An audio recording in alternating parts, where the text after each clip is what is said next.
race.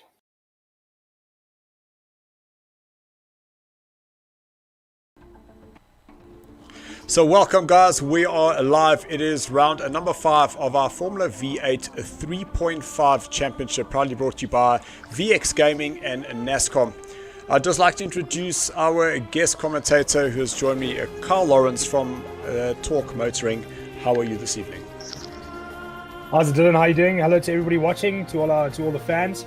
Nice to be here. It's just come off another commentary gig here with the karting, so it'll be interesting to go from this to where most karters go, the 3.5 litre Formula Renault, the Formula V8s. So it'll be it's a nice changeover. So thank you very much for joining us on short notice. Unfortunately, Steve and Darge had some other commitments that he needed to attend to. So to the guys in the lobby ready to go, we see that all the thumbs are up. Just remember, 40-minute race, you do not win in turn 1. The Silverstone GP is a nice and white track, so I just say make sure that you're just aware of the guys around. It is going to be absolutely a fantastic racing. And guys, we are officially Code Coconuts. And the reason we say coconut is we are a family show, and if you'd like to swear at somebody's mother, just replace the word with coconut. Thumbs are up, guys, and let's go racing.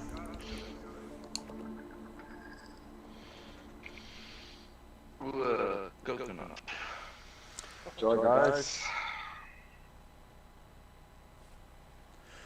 So Carl, as the guys go in, I'm just making sure that you are seeing what I am seeing, because we had to create quite a quick little plan here to make sure that with you not having a PlayStation and us generally running all our championships on the PlayStation, I just hope that you are seeing it nice and clearly.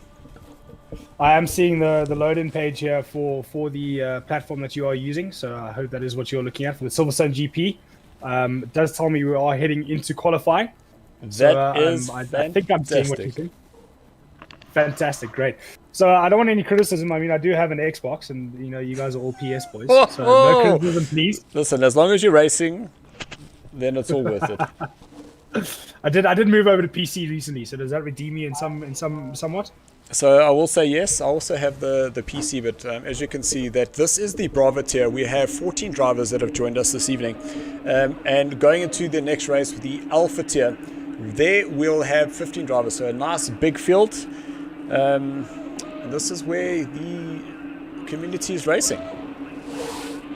Fantastic to see on a race like this with 14 drivers on the grid. I'm hoping to see some good close times here at Silverstone. Silverstone doesn't exactly, lean itself towards close times because of the length of the circuit. It is quite a long track, so we do see a bit of a gap in the times. But remember, a big gap on a big circuit is a small gap on a small circuit. So I'm looking forward to seeing what these guys can turn out in these 3.5 litre V8s.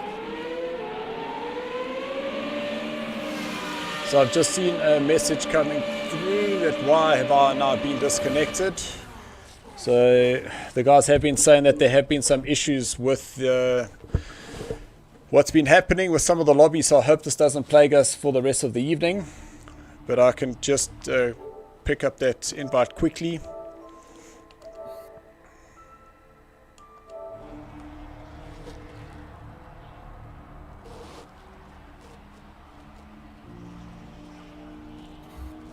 So are we just getting back in there? While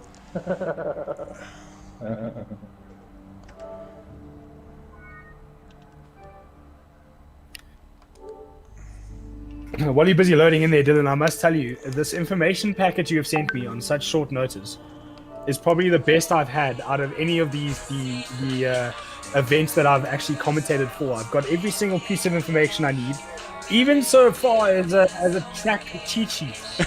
So I've got every corner in front of me, so I can look real professional during this commentary stint here with you. So I must say, a very professional put together league here. I mean, drivers' names. I see we're all running team names as well, so you can join as a team. That's 100%. So while the guys are busy going, so I just had to get Johan VDV into the lobby. We seem to have missed him somehow. But nevertheless, his invite has gone out. While I'm now loading back in, we can just bring up the current point standings. And if we just take a quick look at the screen, we do have Sly Pete. So you'd actually know Sly Pete, Carl. That's Peter Heidemann. He actually raced with us in the F400 series.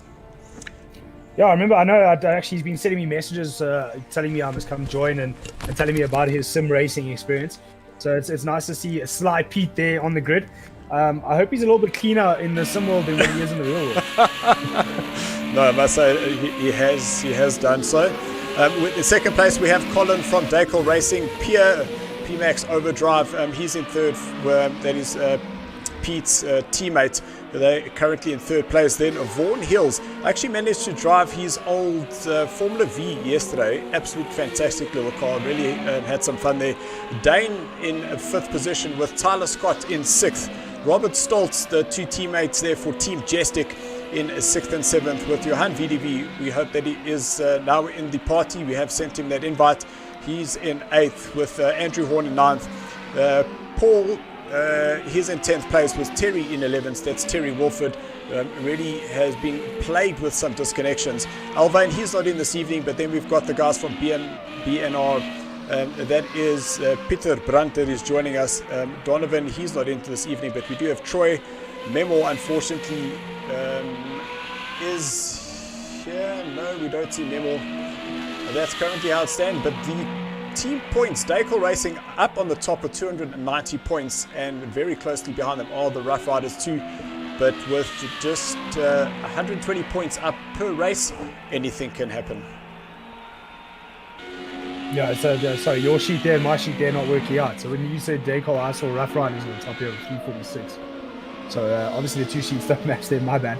I was going to interrupt there, but I know a lot less than you do. But in terms of these cars and that, is traction control, is that something that they come with, or are they running no traction control, no ABS? So these are based on the actual Formula Renault. It's a 2015 car, no ABS, no traction control. So you've got to be extremely careful on both the noisemaker as well as the stopping power. So the loud pedal you've got to be careful with, as well as the let's not hit the wall pedal. That's the one. It's very difficult. I mean, I've got Project Cars 2 as well on Xbox, and it's a game that I've struggled to wrap my head around. So to watch these guys put in such clean laps as we're looking now on the screen, on board into this pretty much almost flat out right-hander. It's difficult to understand in my brain how they're getting this, making this look so easy through the X's here. It's not something I could get right without turning the car around. So it's kudos to all these drivers here. A little bit of understeer moment there, running wide onto the grass. But other than that, a very, very clean lap. Nice to see the drivers getting out of each other's way as well, so they can all set fast laps. So I'm looking forward to seeing some very good, clean, close racing there. So believe it or not, is that actually coming through Cop, so that was turn number 9, that you can just about go through there flat. Through Maggots into Beckett's, you're flat. It's only when you go into turn 13, you can do quite a late brake down into 5th gear. Then turn that car and get the power on, and then you basically flat all the way down towards Stowe. The DRS will be open, and you're probably going to be pulling in close to 270 kilometers an hour. Yeah, these cars, 500 horsepower with 300 k's top speed. A bit of a running straight on moment there for one of our drivers. Yep. So these cars also equipped with DRS. Is that going to be available throughout the race? That is correct. So it is available throughout the race, and I must say, with myself doing a couple of practices, coming out of turn 18 onto turn 1, you can go flat out through there, provided you get the line right. But now, because you haven't touched the brakes, it hasn't disengaged the DRS. And if you forget to push that button, you find yourself going off. So you find yourself quickly facing the wrong direction. These cars obviously run a very high aero package, which is what allows them to corner at such high speeds. The faster you go, the more aero you get.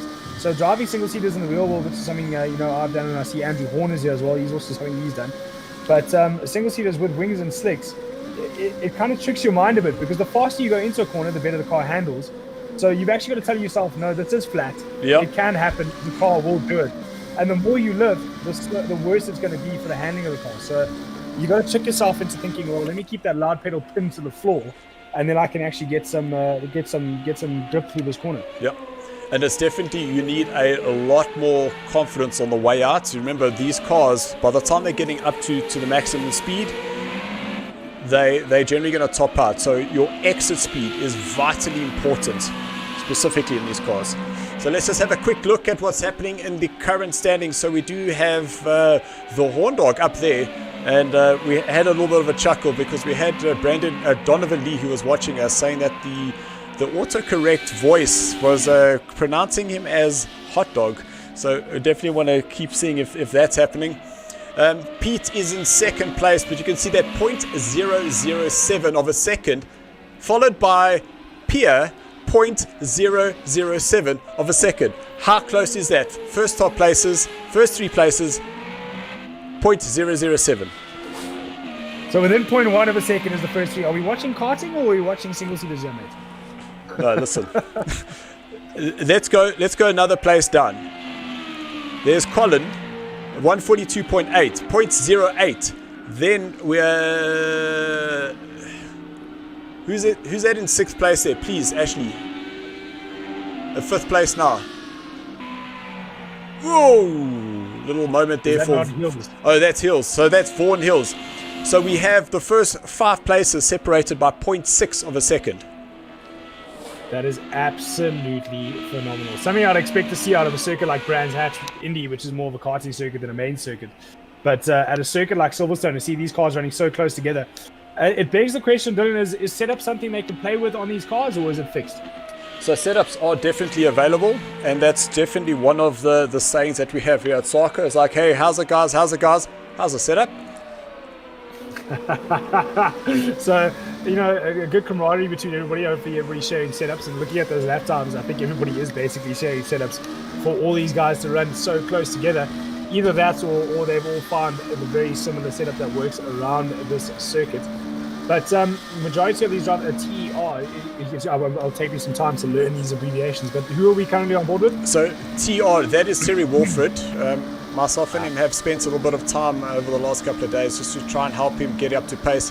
But you can see that great line there through turn number 12, nice and tight through 13, getting that power on. So he's really doing a great lap here. He was able to find himself his rhythm. So generally a Mobile 1 V8 driver, and here he is in the single seaters and further up the field, which I'm really actually proud to see. I can't really see on the screen. Is that him there in sixth?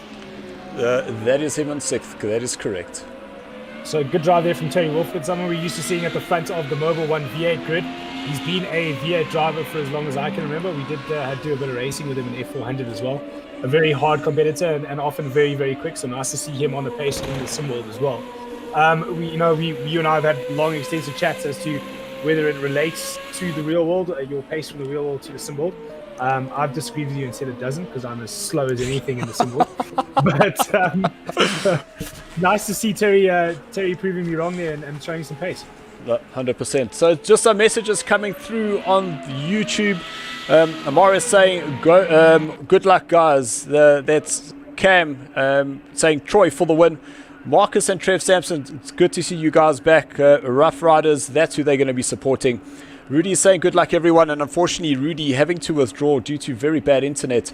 Then we have Taryn Hardeman. This a great message. She said that she used Deliver My Parcel, so one of our sponsors for the series, and said that they got some really great, excellent service and great pricing. Well, that's exactly what we want to hear.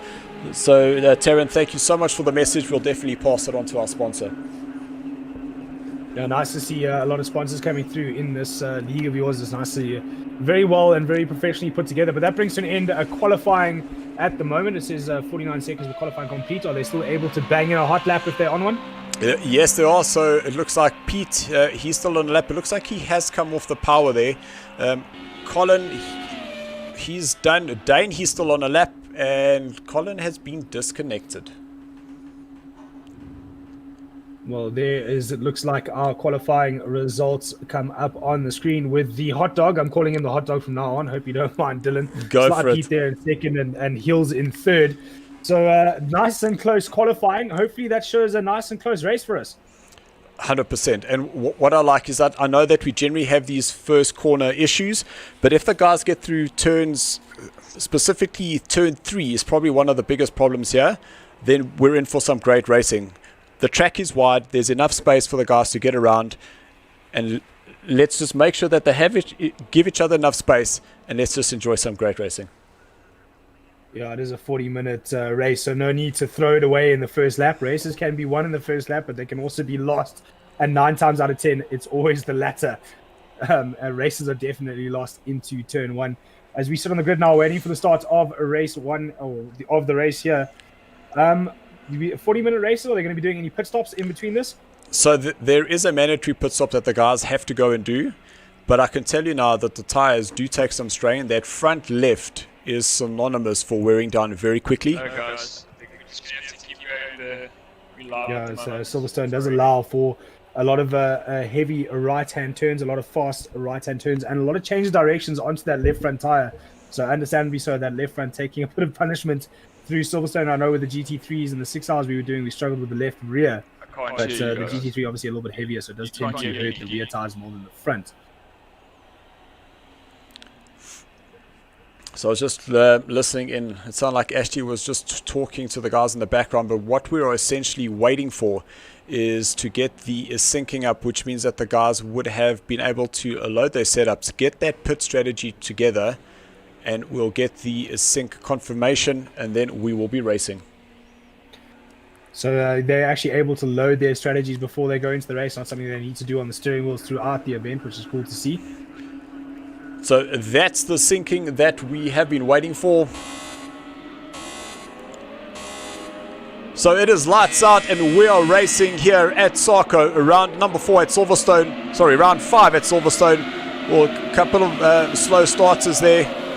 But Robert's in a bit close, no touching yet, so that is really, really good to see. But here we come into turn number 3. This is where it can get extremely, that concertina effect starts going up. But it's good to see that we've got Tyler Scott and Robert Stoltz. They've had an absolute nightmare of the last couple of races, getting caught up in the midfield.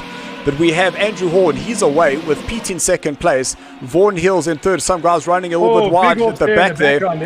But luckily there wasn't any contact, so they're just guys just probably trying to avoid each other. But that's really great. That's what we wanted. Yeah, it did seem like everybody seems to be just tiptoeing around each other here on the first lap. They all want to just get through the first lap, get into their rhythm, and start putting down the hammer after maybe midway through this first lap, start of the second lap, and start focusing on rhythm rather than trying to get past the driver in front in the first lap. But out in front at the moment, it is the Sly Peter chasing down the hot dog for the lead there. Andrew Horn getting a bit of a gap on him in the first lap already. So maybe just the setup of Andrew Horn's car there, just a little bit suited to the first segment of this race. So the tire temperature is coming on a little bit faster than anybody else. But dropping back now, I think that is his teammate, if I'm not mistaken. Terry Wilford sitting there in that 5th place, so moving 1 place up from qualifying, and got a bit of a battle on his hand. It looked like a bit of a traffic jam forming behind him. Yep. You're looking on the inside now of that in front of him. And coming down the hanger straight, I'm telling you now, we're going to see a lot of overtakes happening there. And that's because the DRS in a slipstream, especially if you've got 2 cars in front of you, your speed advantage is that was quite close between the 2 Jestik drivers there, between Robert Stoltz and Tyler Scott. With Tyler almost looking to the inside there. Well, that was a little bit wide there for that's Marius from the BRM guys out at Midval Racing. But starting to put a lot of pressure. Very hard. Guys pushing very, very hard here to stay within the toe and stay within the slip here and hopefully get a good run down the straight. We've actually seen every single driver of these 4 outbreak themselves into every corner. Contact there. So a mistake there for the driver in front.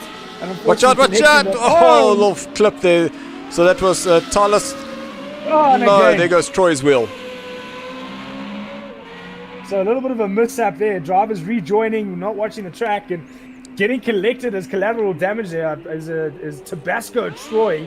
Unfortunately, the collateral to that incident that we saw happening in front there, it looked like one of the Jeskin cars just outbraking himself and getting ridden into the back of there. But it has given some breathing room to these 2 out there. There's a lot of chopping and changing. Deep down the inside. Great move to the inside. Way too late and contact again. So a bit of a messy lap there.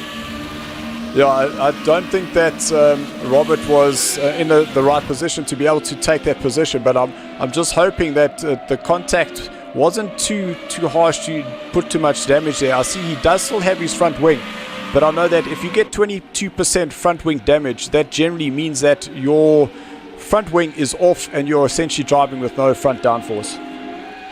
Yeah, that'll obviously affect these cars quite drastically. We spoke about the downforce of these cars in qualifying. They do need them to corner at the speeds that they do. And we've seen the difference when they open that rear wing, how much faster they actually go in a straight line. Around the outside there, is that a back marker letting someone No, through? so I think that's actually Johan VDV, because he was in that little incident there. So I think he might have just got himself offline. And instead of trying to defend that inside, realized that Vaughan Hills is catching him in a rapid rate, and it's just allowed him to go through. The VDV looking like he's struggling a bit there on the exit of the corners, running wide quite often.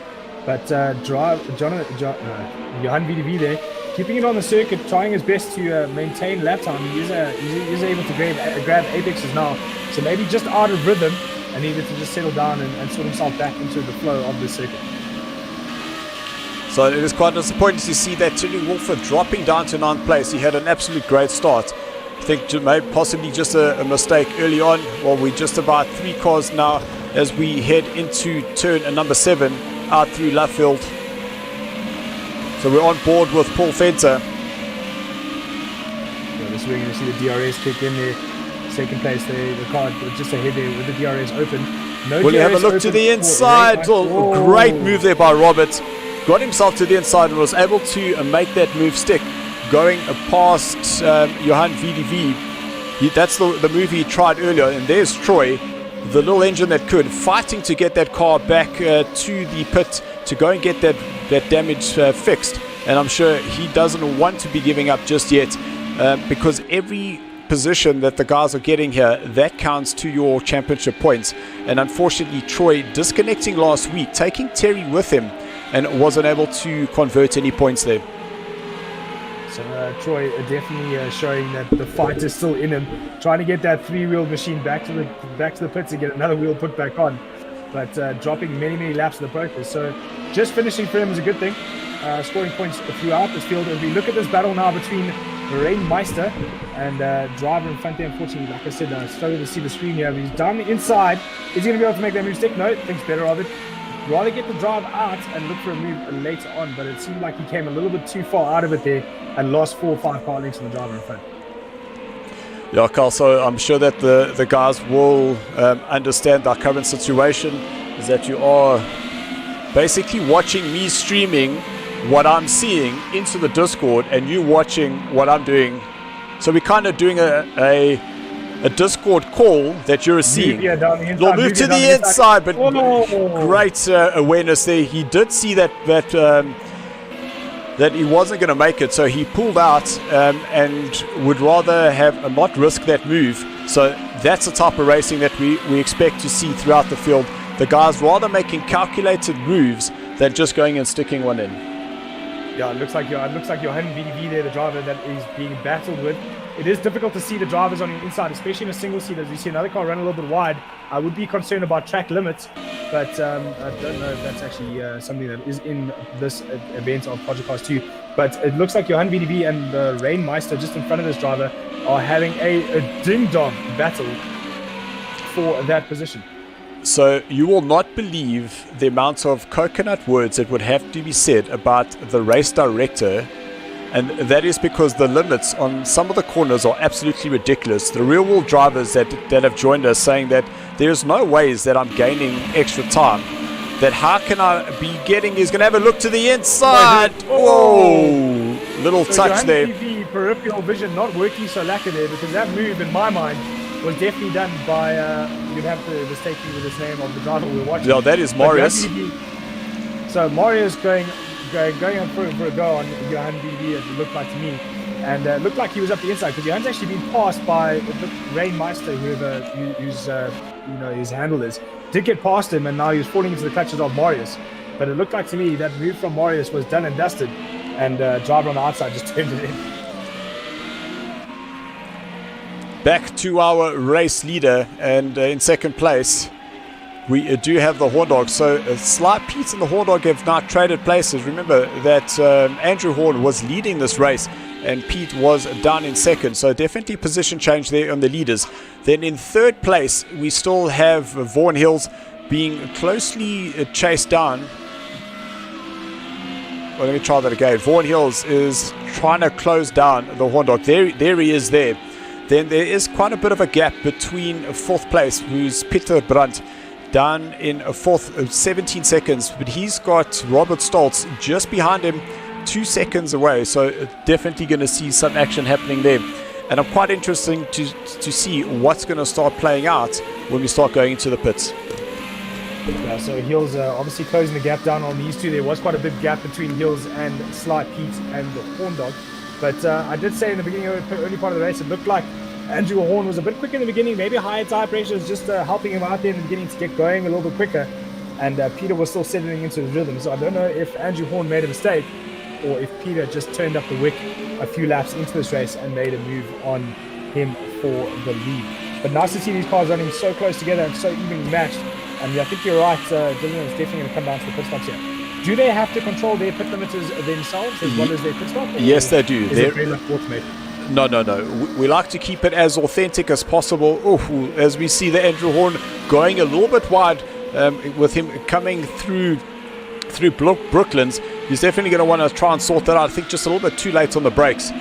But essentially they have to control everything. So that's the speed going into the pits. They've got to make sure that pit strategy has been done, as well as just exiting the pit lane. If you go too quickly, there are time penalties that can be added. That's a very dangerous place to be driving that curb on the exit of Cops.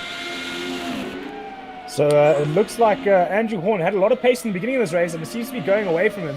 So maybe his car set up to run very quickly in the beginning, and unfortunately maybe just starting to burn a bit of tires and starting to struggle there with a bit of mishandling of that car at the moment. But it has brought Vaughan Hills into the slipstream, and soon we'll see Vaughan Hills rear wing open and DRS deployed to close that gap even further.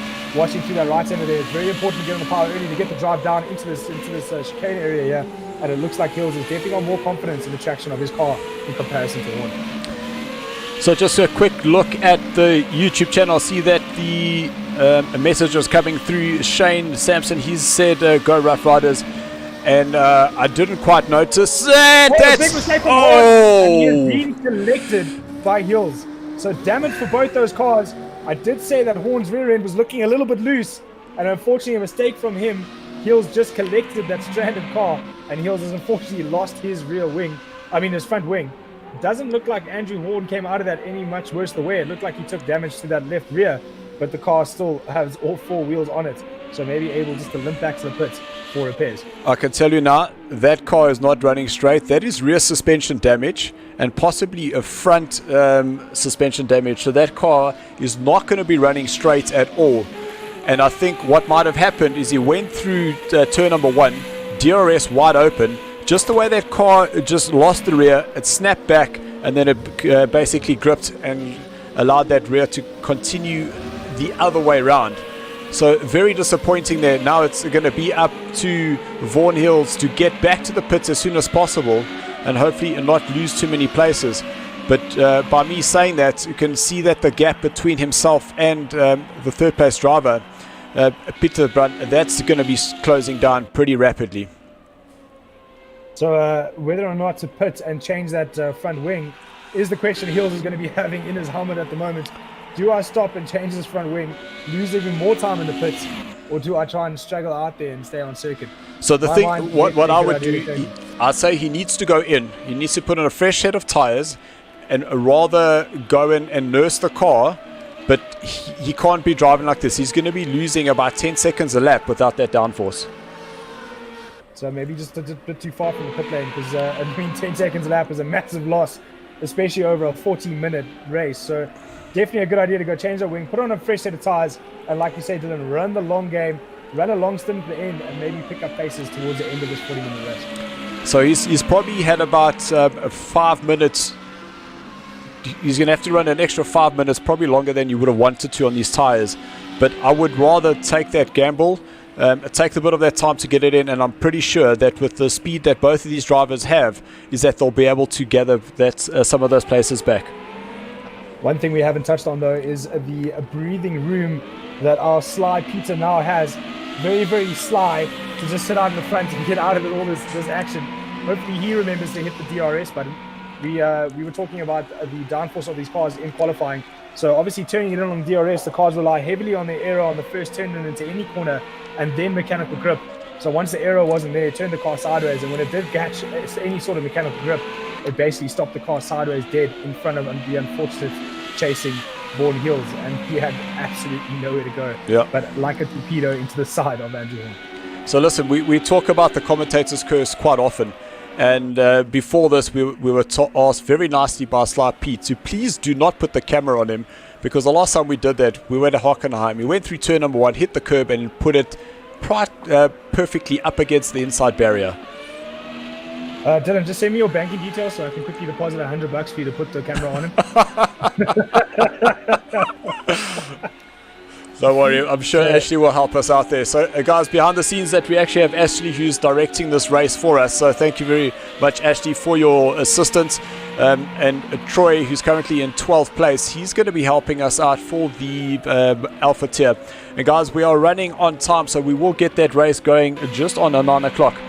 And the one thing I did miss is some of the disconnection. So we lost Pierre through a disconnection. Very, very unfortunate, as well as Colin. And I do see that we're down to 12 drivers. That means we have lost somebody else there.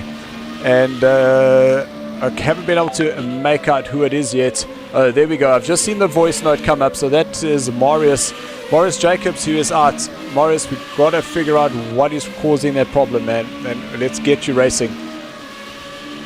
So you were chatting earlier about Terry Wilford, unfortunately, being plagued by the same issues. Looks like he's still on track and chasing that driver down in front of him. Whoever's in front of him just made a massive error now. He's going to be looking to the inside. Thinks better of it. It's a long race and he's got a lot of time to get it done. That was if I'm not mistaken, that's Johan VDV. That's VDV, correct. But now Terry's going to have the advantage, because here you can open up that DRS through this little kink out of turn number 5. But you can see Johan VDV trying to break that toe from Terry, but he's going to have the run. Will he have a look to the inside? No, he doesn't. He decides to rather... Whoa. No! To cut the grass and spin the car around. Unfortunately, Terry Wolford going in a little bit deeper to the hairpin, trying to do the cutback for the following sweep, and ran it just too deep and grabbed himself a little bit grass under power, turning that car around. So I asked you the question about traction control. Terry Wolford just answered it for me. So Robert Stoltz finds himself up in a second position. So that's an absolute great result there for him, provided this is how they stay. I just wanted to have a quick look at where we were sitting in the positions.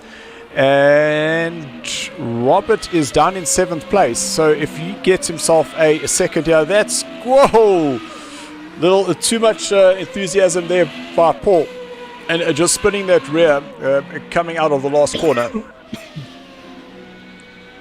Just a little bit too eager on the loud pedal. But you were saying on the team, I'm assuming you were looking at the team statistics there of Team Majestic. So obviously a bit of player words here from Majestic to see where they finish and what they score points-wise. I see a driver back on the circuit. That's Hills, but still with no front wing. Is that maybe not just a glitch in our game, not showing the front wing being put back on? Or has he lost it again? So generally, if you get it fixed, it's there. But I just heard the way he hesitated coming out of turn number 5, so I'm almost assuming he might have gone and done himself in there again. Because he is going very tentatively through there. He's right on board now again with Terry Wolford trying to save a 7th place spot after going off. He's right on the back of 6th place driver there. That's Tyler Scott. So Scott up in 6th place, his teammate up in 2nd. So good points to hold for the team. So you're going to want to hang on to that 6th place ahead of Terry Wolford. But riding in the grass isn't going to do that for you, mate. As they break hard now for the left-hand hairpin here. Switch back now for the right. Ooh. This is the drive onto a very long straight. Terry a little bit late on the turn in there, but hoping to get that wide entry and late apex to get on the power early and run down this straight into, I think it is 21 if I'm not mistaken, and hopefully have a run through the S's. So not on the Assetto Corsa version, that would have been turn 1, but because we have Project Cars, that is actually turn number 9. So sometimes it does get a little bit confusing, but Terry must just be patient. What he needs to do is get the car turned in nice and early into 12, then nice and early run the car over the curb on the inside there out of 13, a DRS open, and that would have set him up for the overtake at the end of the hangar straight. Yeah, needs to run right under the wing of that other car, not out the slipstream. He needs the slipstream. I see DRS is not open, so maybe Terry just forgetting where that button is on the steering wheel. No, not at all. I'll tell you that is a problem with the game, is it doesn't show the DRS. Well, there's Terry deciding to Terry Wolford in the pits. Now to go into the pits. We're just about halfway, so thinking he might be being slowed down by Tyler. Let's go and change these tires, get my pit stop out of the way, and this actually might play into his hands. Yeah, get some clean air running and go for what we call the undercut. So pit early, get some clean running, get some fast lap times in, and when the driver you were dicing with on track before your pit stop comes in for his stop, you've made enough of a gap on him to get past in the pit lane. So going for what we call the undercut there, Terry, and hopefully that does work out for him, as I think they're riding on board with the car currently in 6th place now. Yep. So that is Dane. Don't worry, I'll help you out. That's Dane. In front of him is Tyler Scott, and just behind that's Paul Fenter. So once again, these 3 guys racing for position. So this is your fight for positions 5th, 6th, and 7th place. Running very, very tight together. So you said that Scott's out in the front. He's a little bit slow through the hip, and he goes for the narrow line. So later on the power, but goes in a little bit faster. But the drive behind him going into the wide entry, late apex, gives him the drive down the straight into what is, I know is turn 1, but is now actually turn 9. Well, that's Tyler's wide. That's going to allow Dane to go through, quite an easy maneuver for him. That's going to allow Paul on the outside, but he might be too wide. No, but Tyler decides to rather just let Paul go through, not want to risk any contact there, and Tyler's now down 2 positions in 2 corners. So Tyler Scott dropping from I think it was 5th down to 7th, and it has allowed Fenter and Dane to move themselves up a couple of positions. Fenter looking quite racy there behind Dane, I must say. So hopefully, well, for us, for the viewers, see a good dice between the 2 of them shortly. So I just wanted to see, okay, we see Johan VDV coming in, but actually if we're able to just bring up the current standings, I just want to see if it does show if the guys have gone for their pit stops, because that would be really interesting to see. And do we see pit stops there? No, unfortunately we don't, but we do see that Terry is carrying a 1-second penalty, and exactly what you were saying earlier, Carl, about do the guys have to follow track limits? If you don't, that is the result. So Terry, unfortunately, running a little bit wide somewhere, not slowing down and getting himself an extra second added to his time. So does race control in Project Cars 2 allow you the opportunity to actually lift off the gas to not receive a penalty? Yes, it does. It does give you a little bit of a warning. And if the game feels that you have gained the time and not lost time, then it will maintain that. So generally the guys will come off the power, and if you kind of give yourself 1 or 2 seconds just watching your sector time, is generally it will go away and you can carry on, but just not consistently applied. And there are some times where you're able to get away with murder, and others 1 corner, bang, there's 3 seconds for you. It's not something that's new it's not something that's just 2 Project Cars. I mean, we have it in Assetto Corsa as well, in the ACC racing that we do. And the original Assetto Corsa, that often just 1 wheel off the curb or 2 wheels off the curb, you'll get a penalty in 1 corner, but run all 4 wheels off in another and you get nothing. So it is something that is developers haven't quite gotten right. I'm sure hopefully we'll see them get it right in the future. But nice to see that little gauge there telling us 12.1 litres of fuel for Sly Pete is still left in the tank. So yeah, he's maybe running a bit longer than the rest. Still out there in first position, a quite comfortable first position. He could basically stop on the side of the track, make himself a cup of tea and keep going at the moment, looking at the gap he has. So we've just seen Morris, who's jumped up on our Facebook stream, and he's like, oh, awesome race. He actually got a disqualification, and that was for speeding into the pits. Rookie mistake. Neoman Marius, that's not what we wanted. So do they actually have a pit limits button on the steering wheel, or do they have to control the speed themselves with brake and accelerator? So there is a button that you're able to select, as we watch our race leader Sly Pete going to the pits And interestingly enough, is he ran two minutes later than I would have expected, but obviously part of his strategy. But yes, on the wheel that I have, I've actually got a button that says pit, and I know that that should be pressed just before you go in, and you've got to be under the 60 kilometers an hour. If you're over, it just starts adding seconds for every little bit of speed you're over that speed limit. So you could either win or lose a race in the pits, as it's happened to me many times before in my my newly found sim racing career. It's something I've made a mistake of many times before. I'm used to more arcade type games where you just come in and hit the button and it stops for you. So something I've had to get used to is getting the pit limit right and getting it, not losing my race because of one button press. Listen, my Senza Corsa career did not start well at all. That was in the 6 hours around Kalami. Didn't ready up fast enough because I was so used to the 2-minute warning that we have on Project Cars, other than the 90 seconds that you get at the Senza Corsa. And I started my race with good old Michael Elliott in the pits.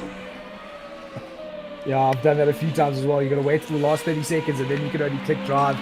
So it leaves it more up to the user to make the error. It's not exactly the most user-friendly interface for it. And I'm more of a single-seater fan, so unfortunately I'm not able to do any single-seaters in ACC. So I think it's about time I get myself a pancake. Oh, that's Robert Stoltz on the side of the road. Yeah, he was pushing up to second place. Now he's down to fifth. So now he's got all that hard work that he's done. He now needs to go and recover and get himself past both Paul and Dane once again. So he was quite lucky to find himself up in second place after all those issues we saw between Hot Dog Horn and and we see Vaughan Hills in 11th place. So he's in the pits once again.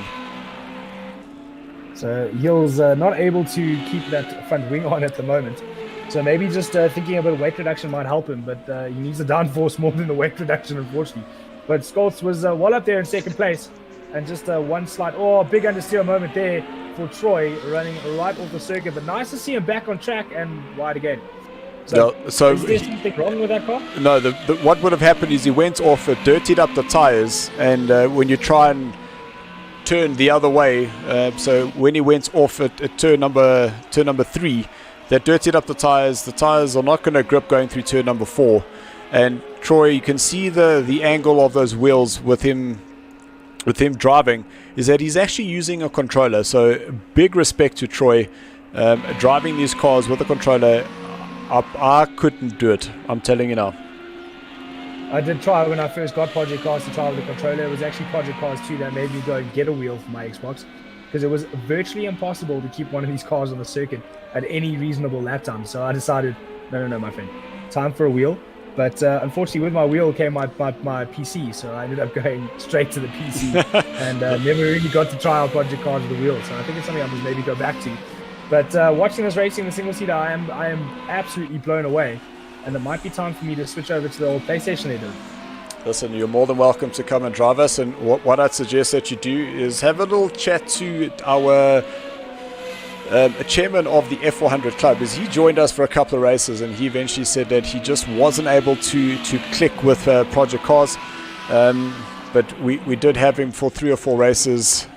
But yeah, we do understand that Project Cars is not for everyone, but this is where we found ourselves, and this is where our community loves it. Any racing is better than sitting in a pub, mates, as far as I'm concerned. I'd rather be sitting behind my sim wheel than in a pub. So I don't have any racing on a Thursday or Wednesday at the moment, so maybe it's about time I come and join you boys. But Lee Gruppen did tell me a lot about Project Cars 2 and said, listen, it's about, I think you need to come and join us. I did actually register on the site, only to find out later that it was PlayStation only. So a little bit saddened by that.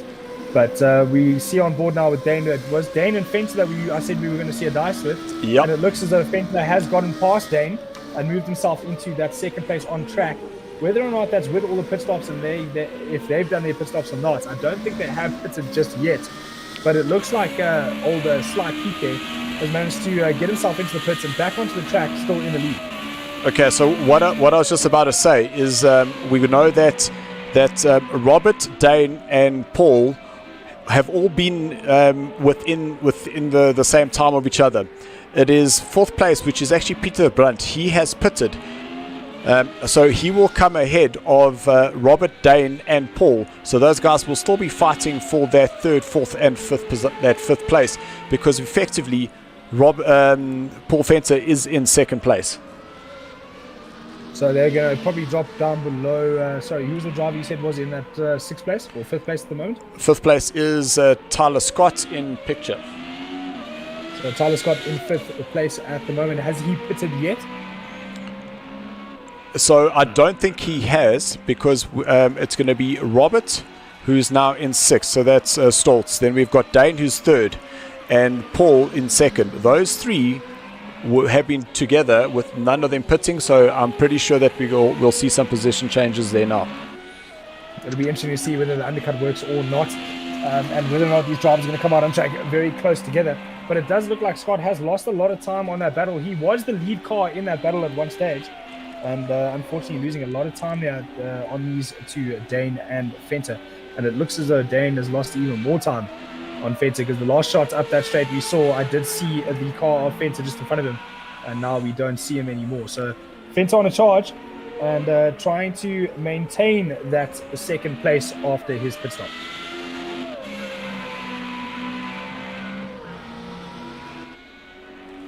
So just looking at some of the messages, we're seeing that Theo, Intrepid Striker, he's joined us on the stream. How's it, Theo? Brandon Santos, one of the drivers that's really showing the guys how to drive a BMW on our Monday Night Series. Colin, unfortunately, disconnecting. He's saying a flat-out Team Day call. And Christopher Radloff, we're looking forward to seeing him later. His very, very basic yet true words that he would normally just come out, and I reckon we should actually just make a shirt from it, and it just says flat out. Simple as flat out. Exactly. Well, I'm enjoying this racing so much so far that I've decided to allow all my followers and friends to go have a share of it as well and go have a watch it. So there's a watch party there on my page, so hopefully more and more people get involved and get watching. I love to see any sort of sim lobby grow or community grow. So we've had that conversation, Dylan. It's a community. I need to get that community. That word stuck in my head. So this community grow. It is a camaraderie between everybody, and it's all about having a good time on a Wednesday evening. A bit of a break from the lives, hopefully. Today is Thursday, Carl. Is today Thursday? I think that was Wednesday. Today is Thursday. Today's Thursday, Dylan. Why do you keep saying Wednesday, Dylan? It's Thursday. Today is Thursday. Thursday. So guys, just over 9 minutes left of this first race, and it has been a pretty boring race for Sly Pete out in front. A very, very interesting moment there between Vaughan Hills and the Horn Dog. You can see both of them down in 10th and 11th. But then we have Paul Fencer currently in second place with Dane in third, Peter Brandt in fourth place, Tyler Scott, who is in fifth, with Robert Stoltz in sixth. Johan VDV, he's in seventh place with Terry Wolford down in eighth. Rolf, he's in ninth place. He's had a very quiet one as well, kind of just circulating there. And then the Horn Dog down in 10th place, Vaughan Hills in 11th, and Troy, the little engine that could, man oh man, fighting to get their car around a total of 17 corners to get himself into the pit lane and not get himself out of this race. So really, really great to see. Yeah, 17 corners with only 3 wheels. But what is interesting to me is that from third down to fifth, haven't pitted yet, as I see a car coming into the pits now. So third through to fifth are now doing their stops. So it'll be interesting to see where they come out on circuit in relation to sixth and seventh at the moment, which it's Stoltz and Johan VDV, I think, if I'm not mistaken. There goes Stoltz now. He was in sixth. He's up to fifth at the moment. So he has gained a place in the stops. And just behind him is Johan VDV. So he'll probably move up to sixth as well. If maybe I'm getting this completely the wrong way around. Didn't help me out. Yeah, no, you're doing perfectly well there. That's exactly what it is. Right. Okay, cool. I'm learning the names as we go along, guys. Hopefully I will be on for more, and I will get it. I'll find it easier to get this all right. But at the Terry Wolford, is actually up to eighth. Up to eighth spot now. So Terry, it looks like all that training you're doing with him there, Dylan, seems to be helping it. No, 100%. Look, man, the whole thing is just what he was battling with was translating what he was feeling in the car versus getting that grip. And we spent a bit of a time and just showing him the lines, what the car should be doing. We then helped him with some of the feedback, and you can see that line that he took there was absolutely fantastic. Because now he's at the point where he's now able to race and not just bin the car, where every time he was coming into the throttle, where he's feeling a lot more of the car now, and he's able to now translate it, which I'm really, really happy about. Yeah, this is something you and I discussed with David Peddle. How do you relate the real feel to the sim field? Some drivers, especially those that have spent most of their life real world racing, to try and translate that has been very difficult for them. So kudos to you guys getting him to get that translation right, and he's doing really, really well at the moment. Round the outside there, that was a lot closer.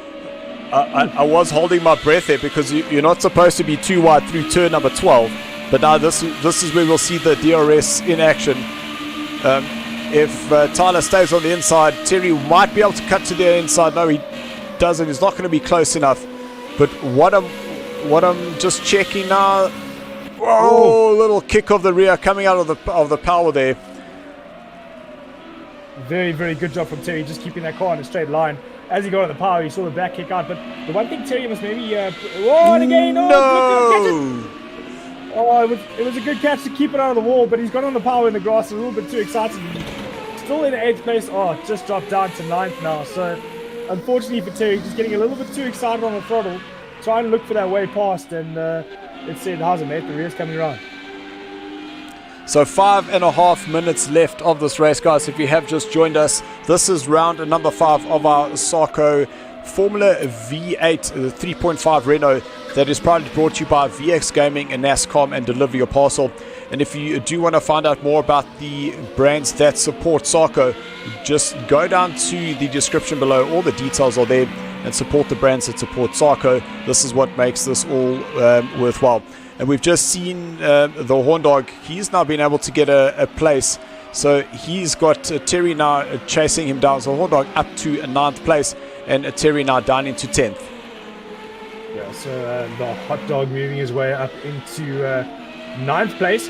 Was running 2nd. He was under threat from, I think it was Hills at the time. So he was under threat for that 2nd place. It did look like to me he was going to drop on the 3rd. But unfortunately, just not hitting that DRS button, probably too busy watching his mirrors, turned the car around and unfortunately took Hills out in the process. He's had a little bit of a better time of it since his repair than Hills, and seems to be moving up the field rapidly, soon to move up to 8th place because he definitely has the pace to catch the driver in front of him at the moment.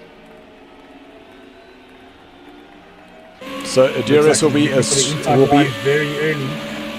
He's looking for the inside line very early, and they're basically just being led past there into the right-hander. So from 9th, he's up to 8th now. So definitely getting some good points in the bag for the Horn Dog, Andrew Horn, a regular in Formula Ford Kent, if I'm not mistaken. Oh, running a little bit wide there. I'm not sure that was just a little bit of a lag bubble. I just wanted to touch on the feeling from an online racer. My personal opinion is that somebody who is getting feedback and understanding what the wheel is doing and translating that into a feeling, if you put a sim driver into a vehicle, obviously there's that real life factor that I can actually hurt myself. But once you add that seat of the pants, I promise you, it is easier for a sim driver to go and do the real thing as opposed to the other way around, because you're taking away that seats of the pants feeling for the real driver. Oh, 100%. I mean, we've been taught our entire racing careers and throughout my racing career, stop using your eyes, start using your ears, and start using your bum and your hands. You actually no longer feel the car or feel what the car is doing from your eyes, because it takes way too long for your brain to process that information. It's a lot quicker for you to process what's happening through your hands and your feet and your bum than what it is through your eyes. So, for us to now turn it backwards the other way around is difficult going into the sim world. But I have seen a lot of sim drivers get into race cars.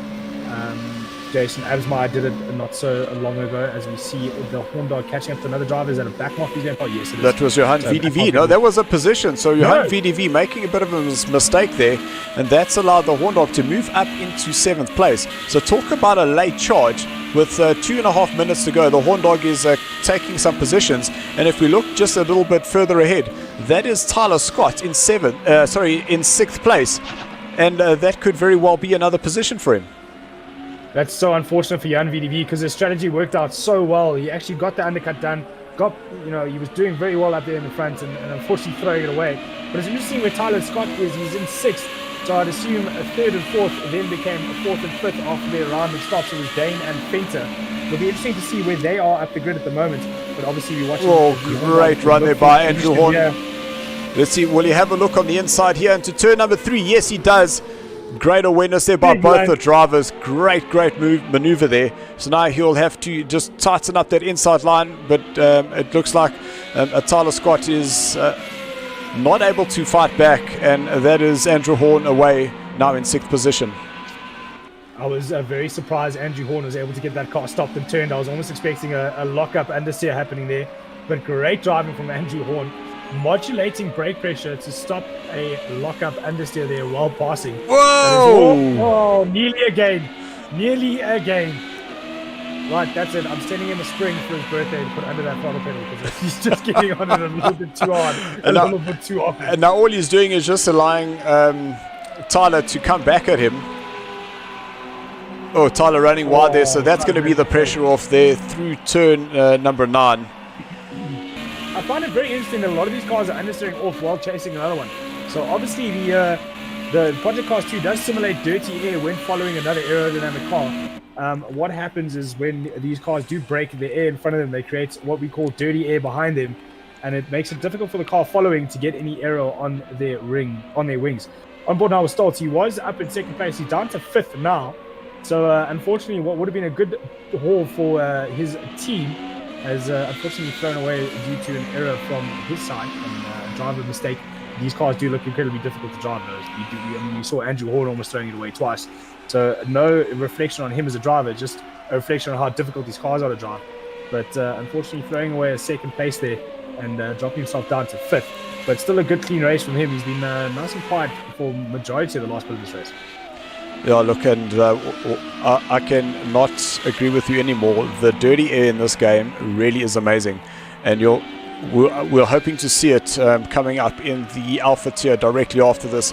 Now that the time has officially run out, so we're waiting for Sly Pete coming through Maggots, then Beckett's, and he will cross the line in the 1st place. But to be following in this car, you will definitely find that understeer and through the long sweeps. That once you get on that power, if you are too close, that rear does like to just step out a little bit. Just a quick question, Dylan, while we watch the last lap from Sly Pete, who's basically just had it all his own way from start to finish. The Bravo tier and the Alpha tier, is that separated on times or results? So essentially what we have done to the start of this championship is we ran a qualifying time. The guys were given the opportunity to put in three options as he just crosses the line there to win. Well, a great race there for Sly Pete. But each driver was given 3 opportunities to put their fastest time in on a qualifying lap. And from there, we basically ranked the guys, and that was how we determined the qualifiers. And the guys are literally racing within the same, I can't really say skill level, because you'll see that you might not have the skill, but just didn't translate that time. But you're generally racing with the guys that are going as quick as you. Okay. So just to put something into perspective, is that the fastest qualifying time here we saw, I think, was a 1:42. Where when we're looking at the Alpha tier, very close finish there between Terry and Rolf. Great race between them. But I was also interested to see, we were on board with Feta, who managed to put himself up in 2nd place. So quite a strong drive from him, because at one stage we saw him down in 4th or 5th. Dane crosses the line in 3rd, so their long strategy to run as long as possible as the driver loses his wing on the start-finish line. I think that was Troy. That was Troy, yes. So he decided to start the race with 3 wheels and end without a wing. So we're expecting to see possibly a 139. There's been talks of possibly even a 138. in the Bravo tier, but the race pace, where here you'll see it was kind of within that the 148, so the tires would be a little bit short here, but generally like a 144, but we're expecting between a 141 and a 142 race pace in the Alpha tier. So quite a big jump between a Bravo and Alpha. I was asking because of the gap between Sly Pete or Peter Haydeman and the rest of the field, but if it is done on times, that's a true reflection of the Bravo to Alpha. But quick run through of the results there, Dylan. Sure. So Sly PT wins 48 seconds clear of Paul Fenter in second place. Dane is in third. We then have Peter Brunt in fourth place. A great drive for him, having joined us 3 races ago as a substitute driver, and here he is just about threatening the podium. Robert is in a 5th place with Andrew Horn fighting back into 6th place. Tyler, he comes home in 7th place with Terry in 8th. Rolf down in 9th place. We then have Vaughan Hills who finishes off in 10th. And Troy in 11th. And Marius, there we see disqualification for him on the 5th lap. Not pushing that pit limiter and speeding in the pits. So guys, thank you very much. That is the round number 1. We're just going to jump into the Alpha tier. And while we just wait for the guys to come in for our post-race interview, we can just get going. I just need to make 1 or 2 quick changes here to what we're seeing.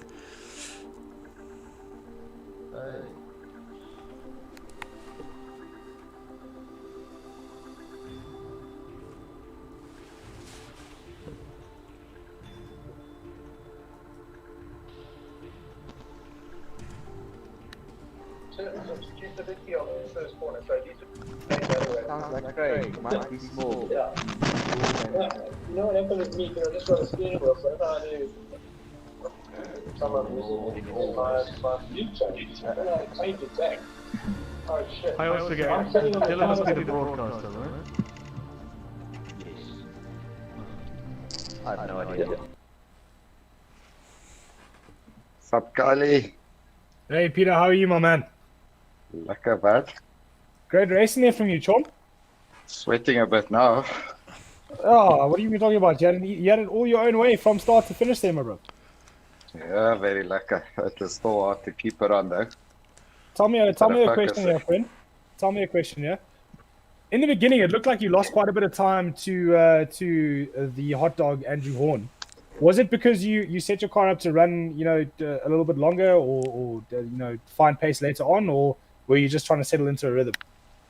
Yeah, definitely. Look, Andrew was very quick all through practice all day long. But yeah, I did set up for around 15 laps. So quite possibly I could have had a bit more fuel. He was rocketing away from me in the start there. Yeah, and unfortunate about that spin, but yeah, it happens.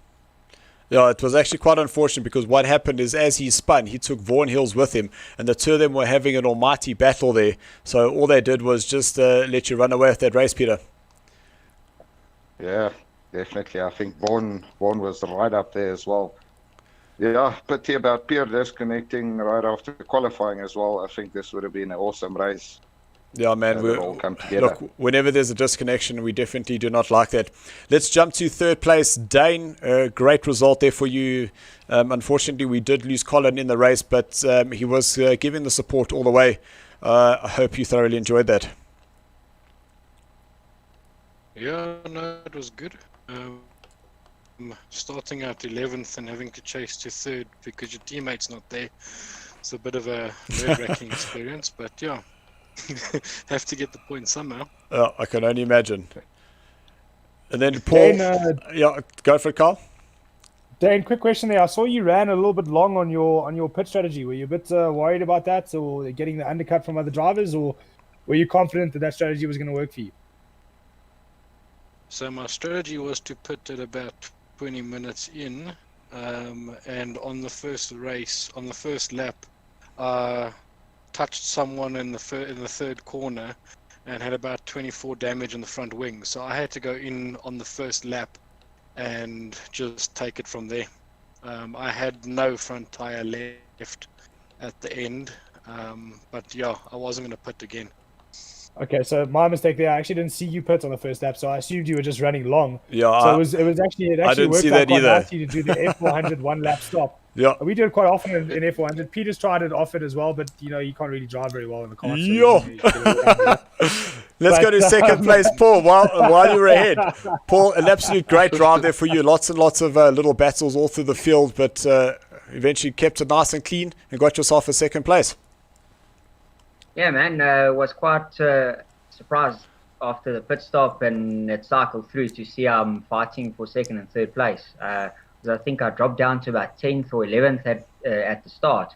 So definitely wasn't expecting a top three. I was hoping to just get back to about 5th or 6th. So yeah, quite shocked. I think some other guys' bad luck played into my hands, and yeah, with third place, I saw him battling with his tire going through corners. So getting past him was quite not too difficult at one point. So there was and I was quite relieved to see pulling away from him. So at least I could relax and just try and finish the race and not make a mistake. No, 100%. An absolute fantastic drive, and I'd bag the points as well for your Lone Ranger team. Yeah, that's it. That's it for me and myself and I. Bag of points and off we go. No, 100%, guys. Thank you so much. Great entertainment, and we hope to see you on the stream for the Alpha tier. Enjoy. Cheers. Thanks very much. Well done. Well done. Awesome. Thanks, James. From my side, guys, it's, congrats to everybody. Great job, Peter. Great job, everyone. Nice to see some smooth, clean driving. I can't put these cars around a lap, so well done to all of you. It's nice to see the consistency driving. Again, well done, Peter. Well done to the rest of you guys as well. Cool. Thanks, mate. Thanks. Ciao. Yes. So, Carl, we're just trying to get going in the Alpha tier, but I've tried 3 times and I keep disconnecting. So I just want to see if I don't have any clashing issues here. I'm trying to get myself a glass of water, but my voice is starting to take strain a bit. No, go for it. So give me 2 minutes. That's why I always ask my margarine for some.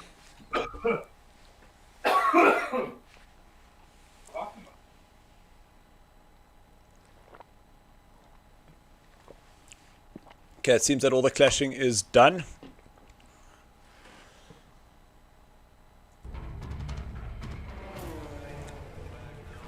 So guys, if you have just joined us, we're officially going into the Alpha tier. We do have Carl Lawrence, who's just stepped away, just to refresh those vocals. And we have Tabasco Troy, who's joined us in the Discord, who's going to be our race director. Troy, so awesome to see you.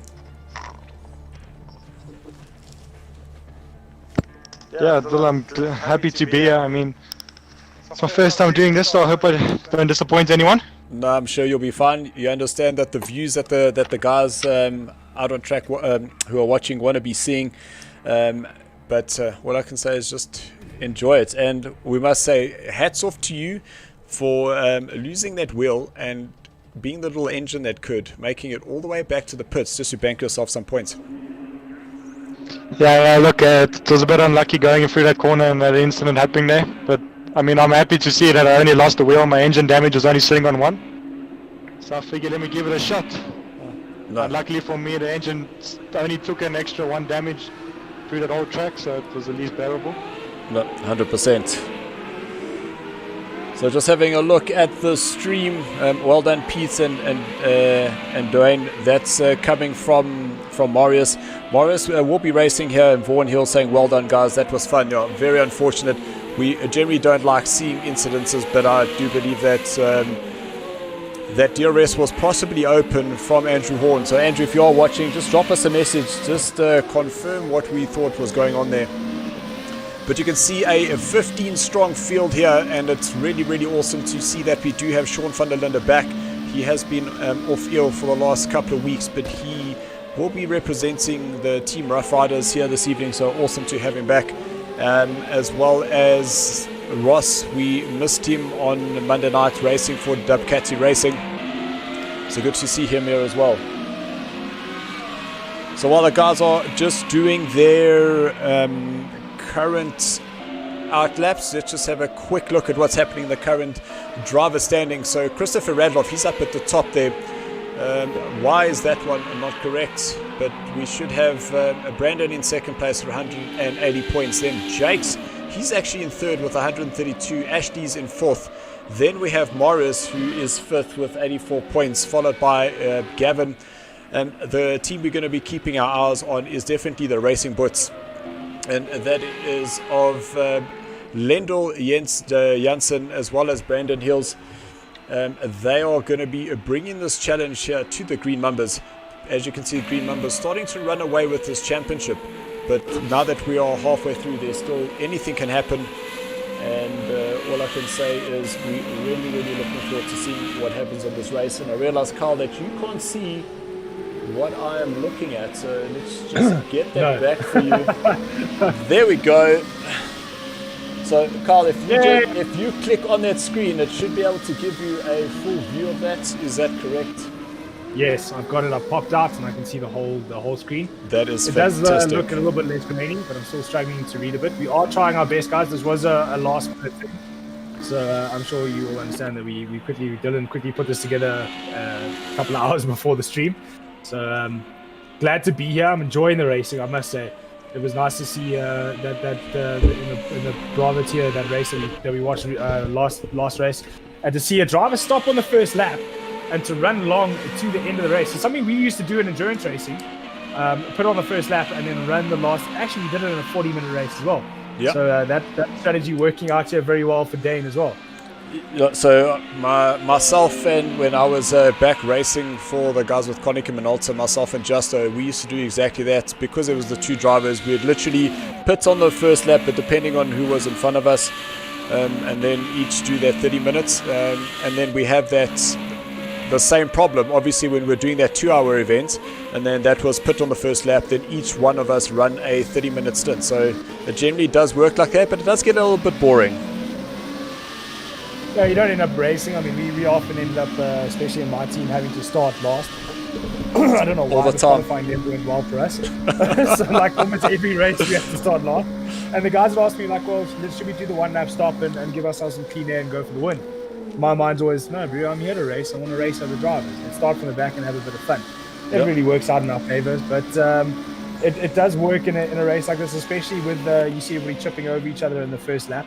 And then continues for the next couple of laps. So you do gain a lot of time by stopping first. Unfortunately, Dane didn't do it by choice. He had a bit of damage from a first lap incident, so he was forced to stop. But it is a strategy that can be used and does work. 100%. So Andrew Horn has joined us on the stream. Andrew, thank you. And he goes, the DRS was open, a bit sensitive. It seems like he hit a bit of a double tap there. And it re-engaged it, and that unfortunately sent it off. But thanks, Andrew, for letting us know that, and great drive coming back there. Even Vaughan said, "Oh, that was fun." So you can see that there's no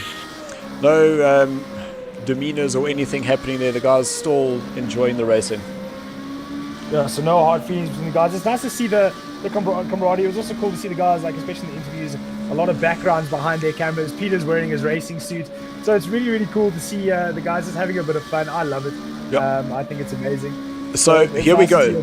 Just before, sorry, just to cut you off there. Just before Christopher put in that 139.5, Lendl. So that's Lendl Janssen. He was currently the provisional pole. The difference between him and Jakes was 0.005 of a second. Wow. So super close here as well. I can kind of see 139, 140, 140, 141 dead, 141 dead again, 141.5, 141.5. So I can kind of see if I'm getting it right. I'm reading off the screen there, but it looks super close. SVL, please explain that, Anagantri. SVL? I see an SVL in 7th. What is that? In 7th place? No, that is Solash. Sorry. Okay. So I thought that was Van der Linde for a second. I was like, is there a Van der Linde here? There is a Van der Linde. So position number 13, that is the Disaster Pox, is his PSN, and that is Sean Van der Linde. Oh, so old man Van der Linde has come to join for some sim racing. That's quite interesting. Yeah. So Van der Linde from Van der Linde Developments, they build some rigs. They've got some lovely sim rigs I've seen out there as well. So nice to see him racing a sim as well. That's quite interesting. It'll be cool to see where the touring car driver, South African touring car driver, and production car driver for many years. Oh, a little bit too much curve there. And turned. Okay, I'm not talking about it anymore. Clearly, my commentator's first is a problem. So let's jump to. So this is Stephen. This is actually Tabasco Troy's racing partner, and unfortunately not qualifying in the same tier. But they decided to keep hanging on to. Oh, a little bit of oversteer there. Almost thinking that looked like it was a DRS problem. That. So that is Jake's. In the previous championship that we raced, myself and Jake's raced together as the Black Mambas, and with me having taken up the commentary position, Jake's recruited Christopher in, and here they are racing together. So I do have a little bit of bias towards Jake's and Christopher being in the green cars. Interesting team name though. Black Mambas and green cars. Surely there should be green Mambas. Or is No, these are the green Mambas. The Black Mambas are in the Group A. Okay. So this is still okay. I get you. So still okay. Got you. I don't want to say that name online. That's the one previous looked funny on my screen. Looked like something else. So that was Gavin. Okay, Gavin. All right. So the GA, it just looked a bit weird to me. GAV, so we've got in pole position, so we're 139.1 for Christopher, Lendl Janssen a 139.5, that is Gavin, he's on a 140.2, then Jake's 140.3, Brandon Hills, the brother of Vaughan Hills, who we saw earlier on, he's on a 140.5, and I'm expecting him to go a little bit quicker. Then Marius 140.7, that is Ross, Quatch the Cat, 141.3. Ashley, who was our race director in the previous race, he's currently in 8th. Then we have the 16-year-old Connor Alexander in a 9th place with his teammate, who's currently out qualifying, and I'm sure those two will be having words. The two drivers racing for Yugi's Finest, they race the karting series that's down there in East London. We then have Marshall from Cape Town. He was saying that he was having a little bit of connection issues, but I'm glad to see that he is running here now. Then Ronaldo in a 12th place with Alex. Alex all the way from Norway, with him being on the same time zone. He's saying that it is so convenient for him to come race with us. Then Sean van der Linde down in 14th place. Then Stephen has had an absolute horrendous time. Not being able to get some points and being disconnected, being taken out in the first couple of corners. So just hoping that that is not how it goes. Looks watching Sean van der Linde now, it looks like he's struggling to come to grips with this single seater. He's done a bit of Formula 3 racing himself in Europe against some of the top. Just a little too much gas on the curb. I don't know if you remember me saying that was very, very dangerous being on that curb. That is exactly why. The curbs do not ride well with these cars. Yeah, they do run very low, so the skid pan does tend to bottom out, lift the wheels into the air, and it spits you into either the right direction or the left direction. Unfortunately, that spat Sean into a solid concrete wall. In the real world, that would have hurt quite a bit and ended his qualifying aspirations for the remainder of the day and possibly the season. So just a message coming through from Reeve Cornish. Reeve, if you go to our website, that is www.sarcoracing.co.za, all the information is required, but we are currently racing on Project Cars 2 on the PS4, that we do have some leagues coming, and we are waiting with bated breath for Assetto Corsa to come onto the console, which we all have. We are waiting for those open private lobbies so we can be hosting the races on that as well. So go check it out, and anybody can join us. Yeah, it definitely looks like a lot of fun. I've actually just told one of my drivers who just raced in the Kart Racing Pro League earlier on tonight, he drives on the PlayStation platform as well. Told him just to come check out this Sarco Racing League and come join here as well. So there we go. The qualifying is officially complete as Lendl gets it very sideways coming out of turn number 17. And I'm sure it must be quite difficult for you now that you are essentially 7 corners behind me. Really? because we normally would start coming from Woodcote, which would be the start-finish line on a set of course. So turn 1 is actually Cops, right, yes, but here turn 1 is actually number 9. Yeah, so I get a little bit confused. I'm like, it's not the end of the... Oh, it is. I'll get it right. So Christopher 139.1 and only 0.3 of a second behind him is... I saw my voice was coming up there. That was very strange. I shouldn't have been able to do that. Nevertheless, it has. So that is the qualifying. Christopher in first, then Lendl, Jakes in third place, Gavin, then Brandon, Marius, Ross, Ashley, Connor, and Marshall. And very interestingly enough is Craig didn't even make the first page, so I'm sure that the Yugi's finalists will be having a few words with each other. So 2-minute warning, and then we will be racing. I think, Troy, if you just jump to about 5th place for us, let's just put it on Brandon, just so we can see more of the guys coming through the corner, just to be sure that there aren't any bumps or knocks through there. But we're pretty confident that the guys will be giving each other enough space. Dylan, quick question. I know it's not a question many guys want to talk about, but your driver conduct and incident reports and that, is that something that you guys have going, or is it just more done on a buddy system, please behave or don't? So there have been cases where we've had to go and send it out to a third party to review. But I must say that we have been quite fortunate enough that the guys they're doing this for fun. There hasn't been much animosity, but if it does come to a point where we do see someone literally deliberately driving into somebody, there will be words taken to a point where we've actually asked somebody not to come back. It's fantastic. Sorry, a question not many people want to ask, but I think for a lot of guys 100%. watching that want to get involved, it is something that needs to be spoken about. These are gentlemen races. We are here to have a bit of fun. There's no budding racing careers being done here, so it's all about just coming and having a jaw with your mates. Okay, that's 4 red lights. It is green and we are racing. And I see that Lendl, he actually got the pole position with Christopher. Oh! Big contact there. I thought a slow starter. I thought that was going to be a problem. They were running very close together. So third place car got a really slow start, and it caused some massive contact between two cars that looked like they were in the same livery. So that looks like it could be a disaster. I know exactly who that was. That was Marius and Gavin.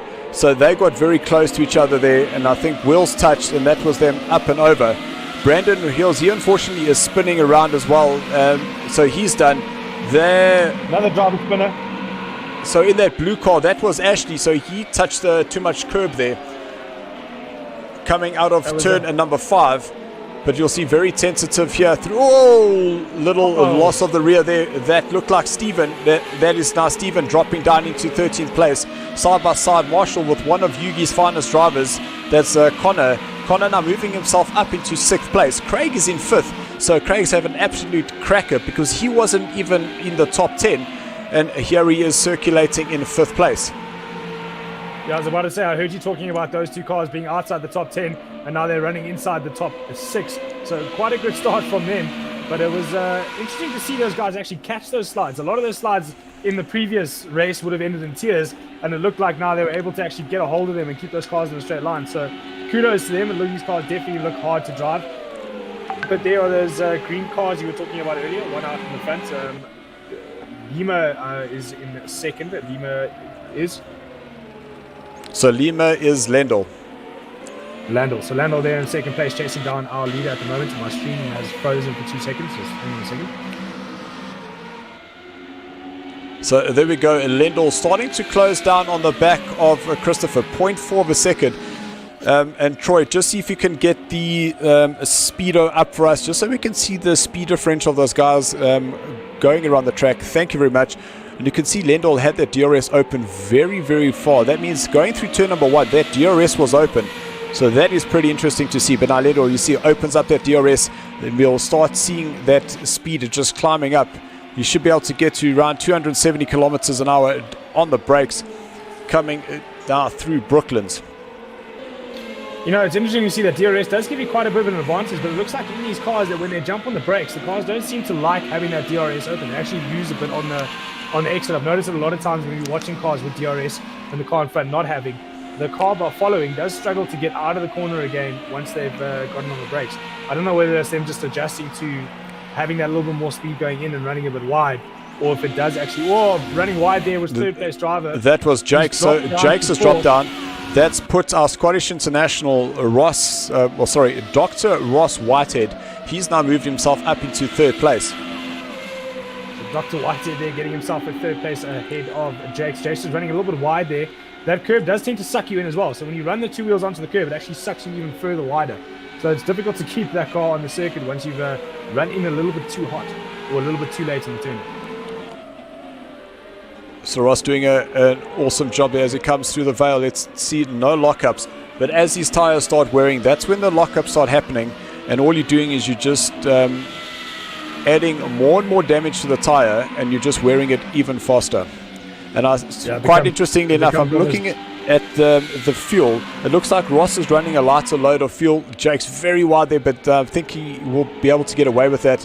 So almost wondering whether Ross will go and put fuel in during the pit stop. And luckily in these cars is that they do the fuel and the tires at the same time. So it's not like like we have with ACC where it's fuel and then tires. So if you do have to run more fuel, you do have to sit in the pit for a little bit longer. So they run fuel and tires at the same time. Only in this class. Because only in this class. If you run the GT3s, that's tires first, then it will put fuel, and then it will do your damage. Where here you get your tires and the fuel together. If you got any damage, well, that's after the fact. Okay, so it does tires and fuels together. So similar to most single-seater classes, it's tires and fuels together. So you don't have to make the decision of, should I try and run a whole race in a set of tires to save myself 30 seconds in the pits? It's not beneficial to change tires. But these two teammates running very close together in the almost Rothmans-like livery. Another driver running wide there. So that what I know is turn 1 is now turn 9. Seems to be catching quite a few drivers out there. So we see that Connor starting to close down on his teammates. That is Craig in front of him. So that is the two of the UGI's finalists. And we see Morris, he's now joined us on the stream. And he just would like to just thank the person who took him out. That was extremely unfortunate. There were lots and lots of contact there. And Morris being rolled over on that start-finish line. Yeah, so unfortunate for Marius there, but it did look like he got a really bad start, and it did drop him down into a bit of a mess. So a lot of cars are moving around behind him, and it does create that issue. And unfortunately, anything really that happens on the turn on the main straight of lap 1 generally is a racing incident. Not very often is it malicious. But a little bit of late braking there through that hairpin early on the power, and he's gained a lot of time there on. Christopher and Christopher. So gain a bit of time there on Christopher, but that DRS isn't as effective as I thought it would be on these cars. So he gains a bit, but not a whole hell of a lot. You can see Lendl running just a little bit wide, and I was very fortunate enough to actually meet Lendl in real life yesterday. He was testing his Formula V at Swartkops, and I managed to drive Vaughan Hill's car. Got a few pointers from Lendl, but here he is showing that he can drive a single-seater in the Alpha tier for round number 5. I could be mad. I do see a yellow car there that would be in the third place, but I think that driver is out of position. It's maybe a lap vehicle here. Yeah, that's Brandon Hills driving in the same livery as Lendl. And we saw him that he was further down. We also see that he's given himself a time penalty. Not too sure where that happened, but there will be extra time added to his final race result. So Hill's obviously involved in that first lap incident, dropping him well down in the field. We're on board now with Van der Linde through this section here. It's Beckett's and Maggots. That is correct. Maggots then Beckett's. Maggots then Beckett's. But it looks like he seems to have gotten the grips of this car. He looked like he was struggling a bit in qualifying, but it seems like he's slowly but surely getting to grips with these things. They do look incredibly difficult to drive. I mean, every 3 or 4 laps or so, we see someone just getting on the power a little bit too eagerly, and the car trying to snap around and split them in all different directions. So, hats off to especially those the winners in the previous tier. Well done to you. I mean, it was great to see you guys keep it on the circuit, and to these guys in the Alpha tier, the lap times that they're doing and still remain on the circuit blows my mind. But having a look at Brandon Hills, it looks unfortunate about that first lap incident, because it looks like he's got the pace to run with the front group. Yeah. So he did lose it. It looked like it was through turn number 4. And that's the problem, is that you start then dropping down. But it did look like he went into the pit, so probably picked up some damage somewhere. But now it's going to be his aim, I'm sure, is just to start finding his way up the leaderboard and hopefully just gather some points. Just remember that Brandon is currently sitting second on the championship, so I'm pretty sure that he'd like to do that as well. It'll be interesting to see if that one lap strategy that we saw implemented so well by Dane in the first race will work out for Brandon Hills as well, and see him charging through the field. But these two running nose and tail together, it's a long race, 40 minutes, so I don't see, running wide there. Whoa, that was Lendl very early. And I think what made it a little bit more exciting there is that Christopher ran wide. Lendl came in a lot tighter, so it looked like it had actually exaggerated what Christopher had done. Yeah, I was just about to say how they're just sitting nose and tail. Looks like they're just waiting out the 40 minutes, waiting till the stops. And then that happened. So just to prove me wrong. Whoa, that's the DRS, but what a great catch. That's the two teammates touching. No, touching. Oh, that's Brandon not having a good race there. And that is the importance of making sure that DRS is closed. Lendl just about catching it. That could have been disastrous. I literally feel like I just watched the Formula Drift race. That was unbelievable to see that catch. Because when those cars turn sideways, the rear wing stops working altogether. So once they go past a certain point sideways, it gets even worse. So to see a driver catch a single seater like that is absolutely phenomenal. Hats off to you, mate. Great catch. Let's just see what's happening further down the field. And I'm starting to see that Ronaldo is getting a little bit of pressure. Ronaldo currently in 6th place. He has the Norwegian international behind him, starting to close down, because I was watching that gap. It was playing around that 3 seconds, but now it's getting closer to 2. Ronaldo currently in 6th place, doing really well. And Connor Alexandre, he's down in 8th. So remember, he was circulating in 6th, so he possibly made a mistake there, which has allowed Ronaldo and Alex to go past. So Ronaldo doing well to be consistent there and getting himself up into that 6th place. Nice, neat and tidy driving. But also, I think this field's had a lot of mix and match because of that first lap incident. I think it claimed more than just the one driver, and then did throw a few drivers off their game a bit. So it has shuffled the field. So hopefully we'll see some more racing throughout the field as the faster guys start to move their way up through. Well, 2 of those drivers that are able to compete up, I'd say 3 drivers, is Gavin, Brandon and Morris, who was put on his roof. So he's out. So there's definitely going to be a lot more of the drivers lower down that are going to start finding themselves in much better positions.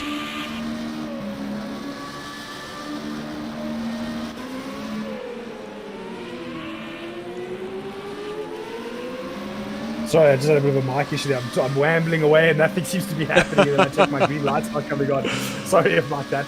But it's a very interesting to see how consistent these drivers can be in these cars, and how the pit stop strategy is going to affect this whole race. So it looks like the front 2 are running very different strategies. If I have a look at that fuel load, you can see the fuel load is a little bit better than me. So maybe I might be speaking under correction here, but it does look like the front 2 are running very different strategies. Yeah, without a doubt. So just looking at Christopher, he's running 26.1 liters. So that looks like he's probably going to run just on about halfway. I know that the fuel load is probably going to be burning about 4.5 liters per lap, if I'm not mistaken. So the guys that are on the stream, if you do know what your fuel usage was, let me know, and let's see if we can't work out. A little bit of inside information from Peter Haderman. He's saying that Alex, he's currently running a late stop strategy, so that's going to be nice and interesting. Yeah, Peter actually just sending me a message now saying thank you very much. He works hard for it, and we can see him work hard for it. He definitely drove a great race in his first race, and maybe sending some and giving us some inside information as well. Thank you very much, Peter. But yeah, it'd be nice to see if we can maybe work that out, to see if we can figure it out before it happens. That'd be some great things to watch out for, especially as they go into the pit stops now. How much time left to go there, Dylan? So we have 27 minutes left of this race. It has only been 13. And a great shot here of Connor trying to close down Alex, who's in front of him. Now they'll go into turn number 3. I thought they might be just a little bit of understeer, but almost missing that apex coming out of turn 4. Now DRS, you can open that DRS coming through turn number 5. And let's see whether this actually helps Connor get closer to Alex for that run down Brooklands. Now into turn number 6. I see Alex running just a little bit wide. Connor, a nice tight line through there, which is exactly what you want. A nice late turning point. Get as much straight line speed as you can. Coming out of Luffield and now flat out through Woodcote. And you see in the Seta Corsa, the guys generally take that inside thing, the inside curb with them. Alex is going to go a little bit wide. Connor's going to run on the inside. Alex is probably going to get a slowdown penalty if he's not doesn't come off the power. But he seems to be just keeping that foot pinned there. Would rather keep that position as opposed to slowing down and losing the position, and rather work that top as Connor gets that rear a little bit loose, and that's going to allow Alex to now pull away from him. Am I mistaken saying we saw Connor running very close to his teammate further up the field, and he's now down in 8th place? Is that not what happened there? That's 100%. We can just see that we've got a little red mark that's come up on Alex's name, so that has given him a time penalty, and it did predict that. So Troy, if you can just have a look for us to see if you can find something that will say stats there for us. We just want to see what those time penalties are. That's the one. So Alex getting 2 seconds there for his efforts. Stephen, he's also got a 1 second, and Brandon 10 seconds added to that. And I can tell you what that was. That was speeding in the pit lane. So unfortunately, it seems rather difficult to get these cars into the pit lane and slow down in time before that pit limiter. I've always been of the mindset. Here we go. Now you're going to see the DRS. You'll have a move look to the inside. Oh! Great awareness there from. Oh no! Unfortunately, turning out of that has made him lose the back end. But I don't think he was sure that driver was coming. And when he saw him in the mirrors, a little bit of a hard reaction has turned that car around. But he's able to maintain the 8th place and not lose any more position. So Connor moving himself back up to 7th place now. So that was an absolutely great move. I think Alex might have got a little bit of a fright there. It didn't seem like there was contact, and with Alex straightening up, I think that just unsettled that rear. But there's still lots of time to go. I don't think there's any damage to that car. Sorry to interrupt you, Dylan, but it looks like Lima, who was our 2nd place man, is now running without a front wing and going into the pits. Oh my goodness. So that's going to be a change once again, and that now promotes Ross up into 2nd place, and the other of the Green Mamba drivers, that's Jakes, now he'll go up into 3rd.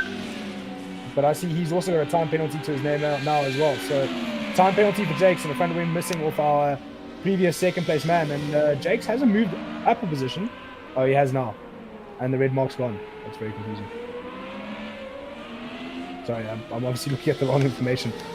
I saw a red mark next to his name earlier. I was looking at the wrong name there, but Jake's up into 3rd now after that mistake from the 2nd place man there, the Lemurs, his game attack, missing a front wing. So I don't know whether he made contact with our current race leader or if he did that all by his lonesome ownself. But it'll be that's Connor. Connor is off, and you can see him just rejoining the track with a little bit of awareness. So I don't know if that's a little bit of justice with Alex now being able to get that position back. But now we can see that Marshall's going to start closing up on Alex. His name's on Alex. And you see, this is what happens when the guy's surname is Alexander. His name is actually Connor. And then you've got Alex, who's temp. Because what I was trying to explain is that you get to learn the guy's real names, plus you learn their gamer names. So you've got to remember that you've got to learn everybody twice. Yeah, look, I'm still trying to figure it out from coming in from the outset, so I can understand why the struggle's there, but the struggle's are real. But one of the guys you were talking about was Gavin. In qualifying, I read that B as a Y because my screen's a bit fluffy, so that's why I didn't want to say it out loud, but now we know it's Gavin. So Gavin moving himself up into 11th place from 12th, so he'll be coming from the back of the field. We know that he's got a lot of pace. He was just caught up in that first lap incident. So it'll be interesting to see what he does in terms of his strategy. But it looks like with, I think that's 63. liters of fuel in his car, he could be running to the flag.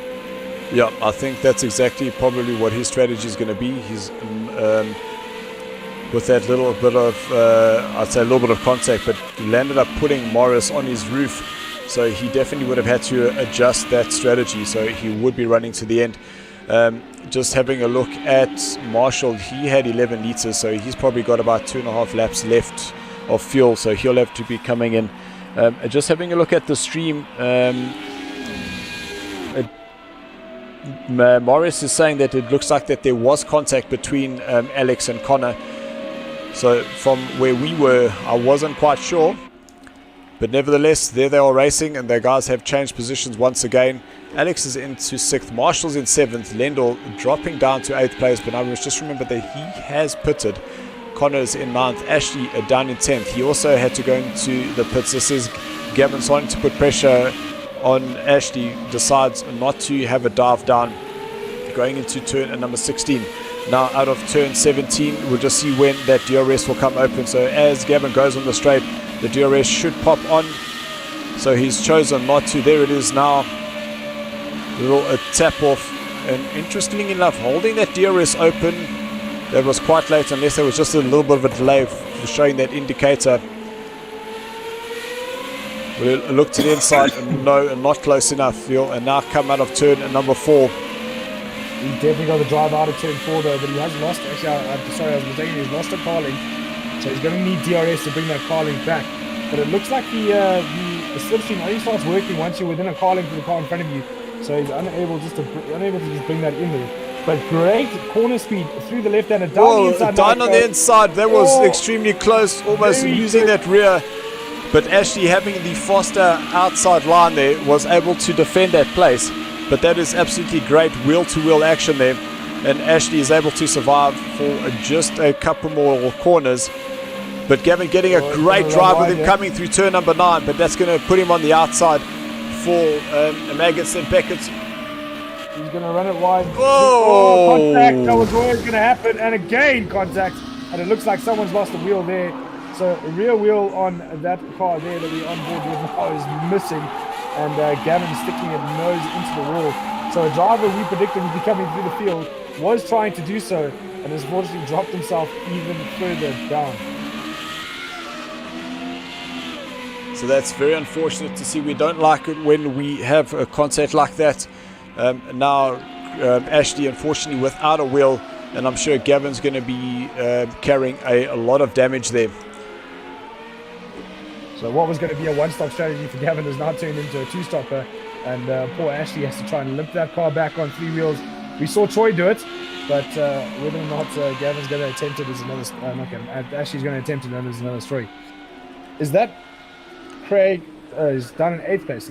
Isn't Mew? Every time we go back to those Panasonic cars, I'm not sure what team they're with, but they offer another car there's missing Ronaldo a wheel and a front wing. So that was Ronaldo coming off.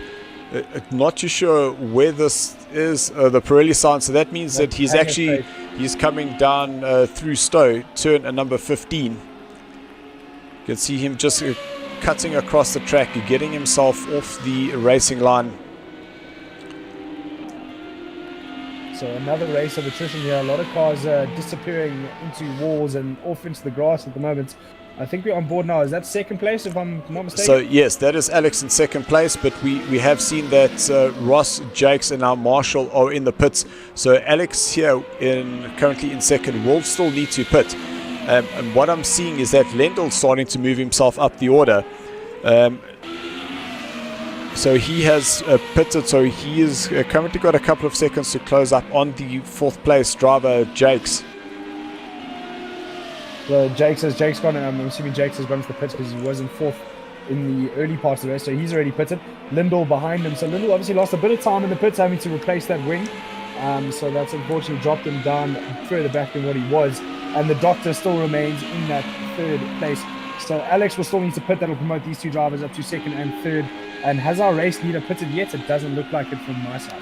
No, we'll definitely agree with you there. And interestingly enough, Christopher running a full tank load there, so you can see 54 liters, so that's definitely gonna get him through to the end there. So do we think that Christopher's going to run without a stop for this race? Or no, he has to stop mandatory. So He has to he'll stop be running as long as he can. 100%. So I've seen this. We recently did the a race in ACC for a 6. Oh, sorry, not 6 hours. It was a 1.5 hour race. We expected a lot of the drivers to pit at the hour mark. Our race leader only pitted with 5 laps left to go. Came out of the pits with a 37-second lead. So it looked like the long strategy seemed to work. So there's been a change of positions. Jakes has just been overtaken by Lendl. So that is now... No, I'm so confused. Or is that Brandon? So yes, it is Lendl. Lendl's up in the third. So Lendl has passed Jakes for third place and is now catching up onto the doctor for second. So the pit stops have happened. Alex has gone in. no, that's Steven, because I'm looking at the time. It's nearly 10 seconds between Lendl and Steven. So you see, that's now Steven just getting out the way. So Lendl is now back up into third place. And Jakes is now into fourth. So Jakes must have made a mistake and dropped back behind Lendl. Lendl didn't catch onto the two of them. So Jakes obviously making an error and dropping himself back behind that of Lendl, yeah? So what I'm seeing is that Jakes does not have a front wing. And, Oh, no. and that is why he's been going so tentatively. And he's going to definitely understeer coming through turn number 6. And Craig's, I'm sure, going to make an absolute meal of this. We just got to wait for that right moment. You should be able to cut down on the inside. Did Jakes move? Yeah, Jakes. I was going to say, did Jakes move over or did he get the pit lane entry wrong? Because I'm not getting I've done that twice. So that is not the pit entry. But now I'm trying to figure out why Jakes didn't do that earlier on in the lap. Because Lendl had passed him just about coming through Stowe, where Jakes could have very well easily have just gone into the pit lane because it starts as you exit out of Stowe. So very, very strange.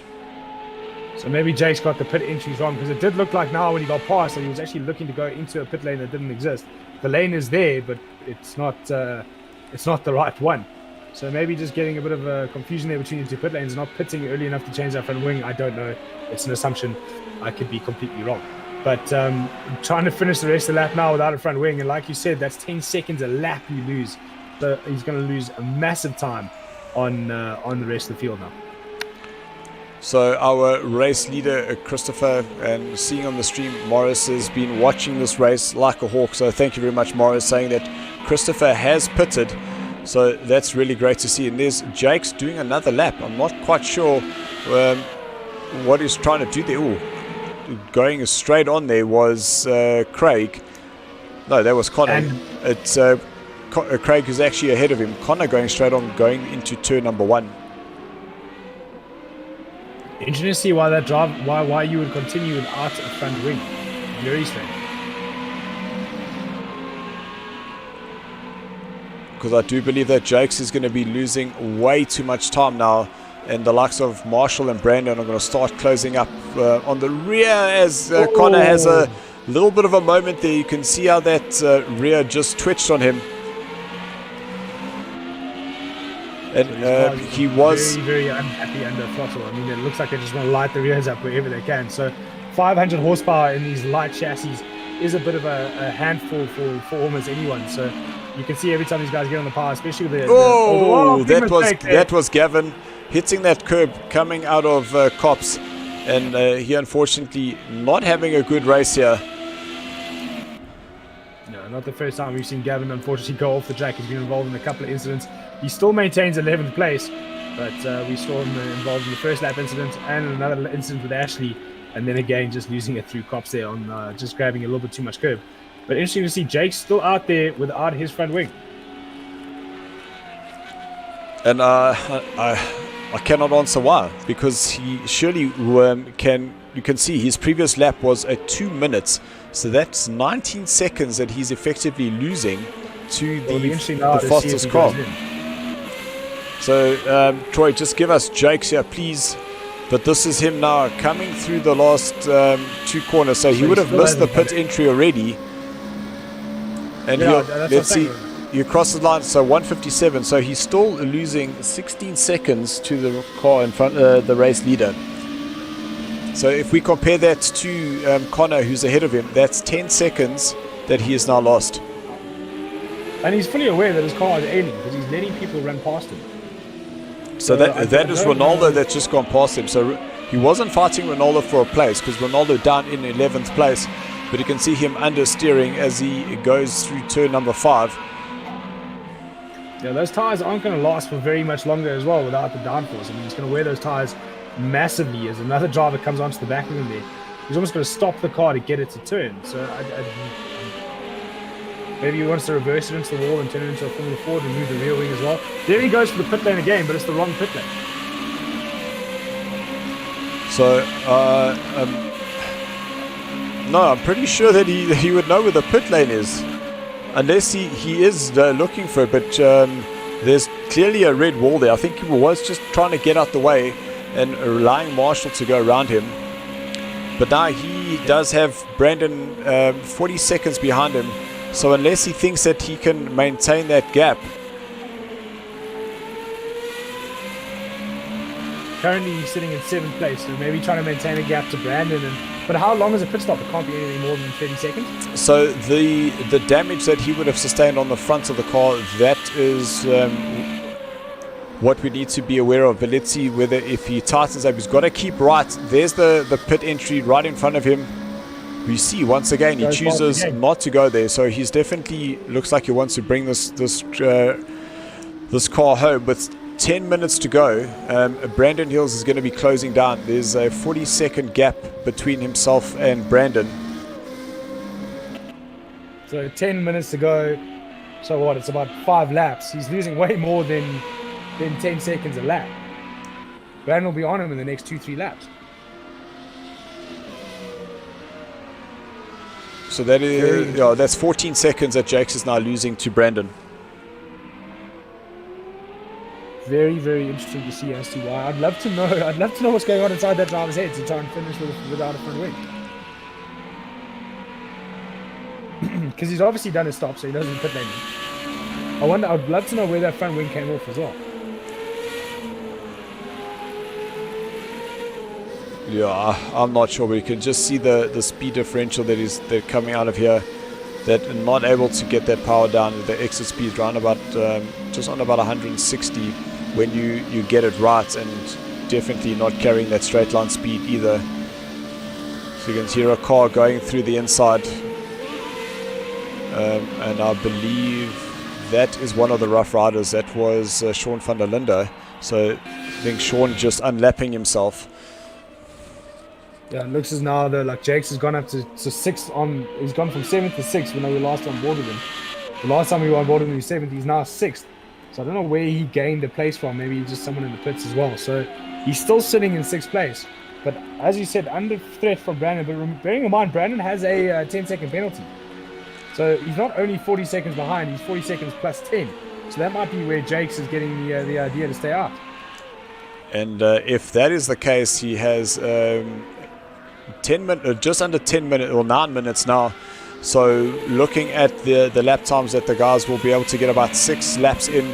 So if I'm doing my calculations, 6 laps and let's just go in 15 seconds, that still I don't think it's going to be enough. So maybe the 1 + 1 is 2 quick math working out there for Jakes isn't working out in our brain. Because 15 so and 15 is 30 times 3 is 90. Yeah, it's not. It doesn't make sense. On board now is Stephen down in 9th place. Stephen in the other red car is the doctor in the sister car. Interesting to see what the front 3 is. That the Landau, is that Lindell? That's up Landau. Lendl. Lendl. Lendl. Lendl there in 3rd place. He's also got a red mark to his name, so a time penalty there as well. So Troy, just bring up that screen for us, please, just to see what's happening. Some time penalties. So Lendl, 10 seconds there for him. So that was speeding in the pit lane. So Craig, if he can find another, unfortunately that's not going to happen. I'll say 20 odd seconds or so, and he might be able to fight for that 3rd place. Well, it looked like Lindell made a mistake there. Yeah, that sounded very slow out of turn number 4. So maybe not a 20-second mistake, but definitely a mistake there out of turn 4. But up into 3rd after that, and Craig back up into 4th. So his teammate was running with him, but every time he seemed to look at his teammate, he goes off the circuit. So he seemed to be giving him a bit of a commentator's curse. So sorry, Connor. We'll stop looking at Connor for the rest of this race. Yeah, we seem to be giving him a bit of commentator's curse. I'm so glad we didn't give Peter any. Catch the cat there. I'm assuming that's the doctor there in second place. That is He's had a correct. bit of a lonely race, all out there on his own. Been quite comfortable there in it was third and then became second with Lindell's mistake, and now he's quite far on his own with Jake's making that error and losing the front wing. So he's just kind of potting around there on his lonesome. Keep it smooth, keep it consistent, and come home in second place with I think just 8 minutes to go, just under 8 minutes or just over 8 minutes. So looking at that time, Brandon has got 13 seconds on Jake's in that last lap. And for me, that time is really closing down very quickly. So only 15 seconds separating them. 5 seconds, excuse me. 5 seconds plus 10. So that's where I got the 15 seconds from. But we've got, I can't quite see it. We just need to get a glare. There we go. So 6 minutes left of this race. So another 3 laps in theory. So Brandon's got 5 seconds to catch him. He's got 10 seconds to pass him.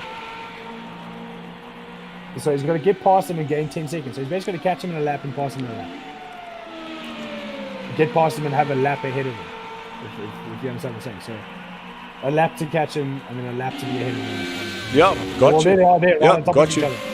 But now, yeah, Jake's will unfortunately be an absolute sitting duck here, because we do know the exit speed of Brandon coming through here was absolutely fantastic. Having watched him in the practice, is that I thought I was doing an absolute astounding job, and there Brandon came flying past me as if I was standing still, and I thought I was on the limit. On board now with Sean van der Linde. Really attacking that inside curb. I love it. I love that aggression. Yeah, a very successful driver in his own right. I know we all talk about Calvin and Sheldon, but Sean was also a very successful touring car driver in his own right. Very much involved with BMW as a BMW works driver here in this country. One of the very few lucky ones to drive SAF cars, which I wish still existed, the South African Touring Car Championship. But just obviously trying to get to grips with this single-seater. Then we're back on board now with Steven. I love that red car. It's almost reminiscent of the old Gerhard Berger Ferrari. Oh yes, you're actually quite right. It definitely reminds me of that Ferrari, that Formula 1 car. That. And then the yellow livery. Hold on, that was a position. Steven has just lost the place from Gavin. It looked like Steven decided to move out the way, because you can see that the difference there, 0.7 of a second, and I don't think Steven realized what was happening. I didn't even click that was the position. It looked like he just moved over and let the man through. It looked like he was under blue. So we're seeing some requests coming through that say, please, let's get Jakes in the commentary to ask him what his plans is. We need to know. So maybe we should do exactly that.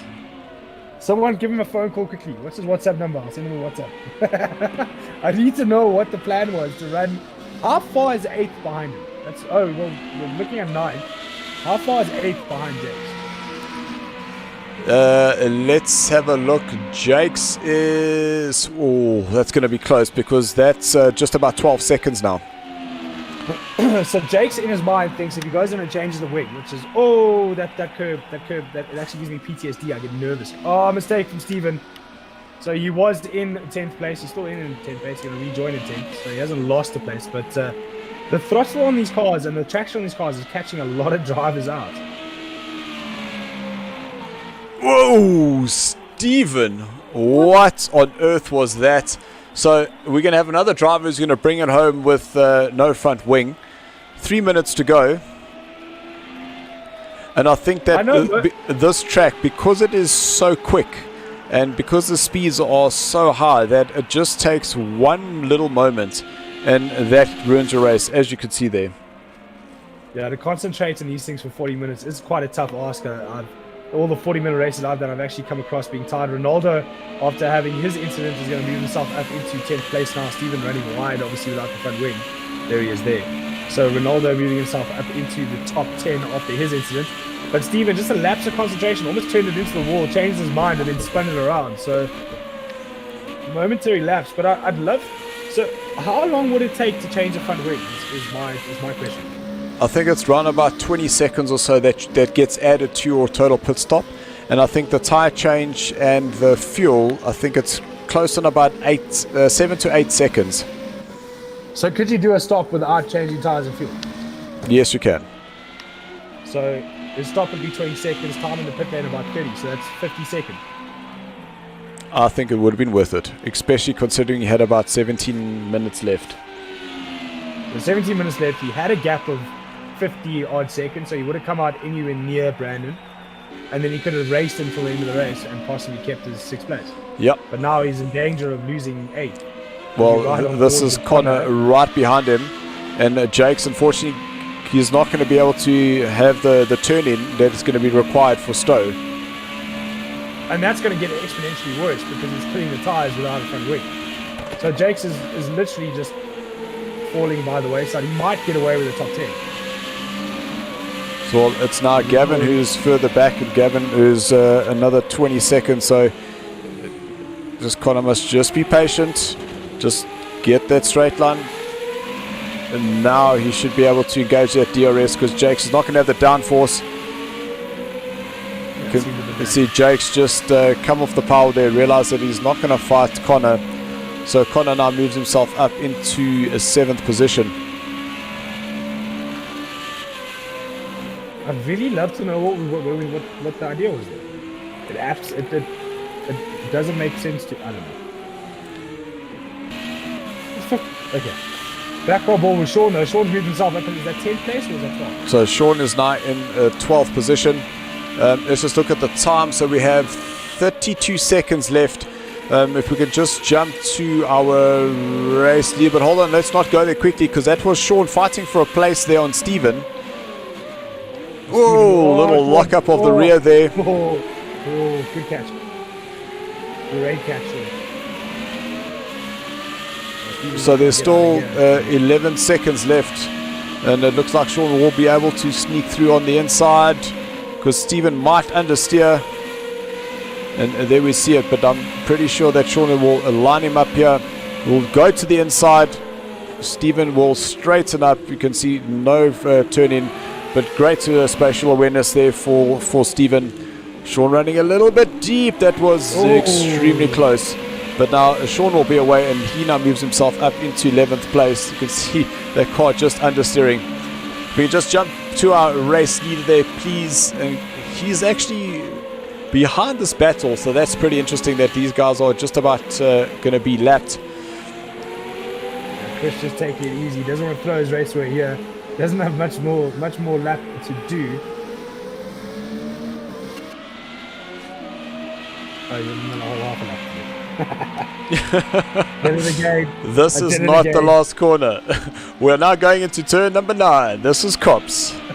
If we could just jump on board with him, please, there, Troy. Let's just go for a ride as he goes through Maggots and Beckett's. You can see a little change down into 5th, nice and wide, down into 4th, turn in, back on the power, touch that inside curb nicely as he exits out of turn number 13 and down the hanger straight. So DRS is available throughout the entire lap? The entire lap. Oh, fantastic. Okay. It's kind of like a push to pass type thing, but you can use it as and when you want to. On the power in these cars, out of that right hander must be a nightmarish experience. I love this section here, a little left-right flick, nice and early on the apexes. Some great clean driving for our race leader and our race winner. Yeah, that was an absolute great drive there, very quiet up front there. And then Dr. Ross Whitehead driving out of Scotland, absolute fantastic. He did say on the Discord earlier that he's driving for the podium, and here he is actually converting it. Yeah, great drive from him. It's been nice and quiet for him. The drivers that were chasing him obviously been in the fuel tank. Well, what a drive from Lindell to catch him that quickly. Yeah. What a drive from Lindell. That was brilliant. So absolute conker. And you can see the lap times there between Ross and Lindell. They were pretty close. And Craig, he's been able to convert after having a few races, getting caught up in the back there. So he's currently in 4th place. And then the Chasing Beavers driver, Marshall, showing why he belongs in the Alpha tier. He's currently in a 5th place. He'll just have a few corners to bring it home. So I'm sure that Memo, his fellow teammate, will be absolutely ecstatic for him. Brilliant driving for most of these drivers. It was great to watch, but I'm still, I need to know why Jake's did that. I need to know. I'm not going to sleep tonight until I know. So there's Jake's, he crosses the line, and Jake's will take home an 8th place. We then have Gavin, who will finish in 9th with Ronaldo down in 10th. Sean finishes in 11th place with Stephen in 12th. And Alex will cross the line down in 12th position.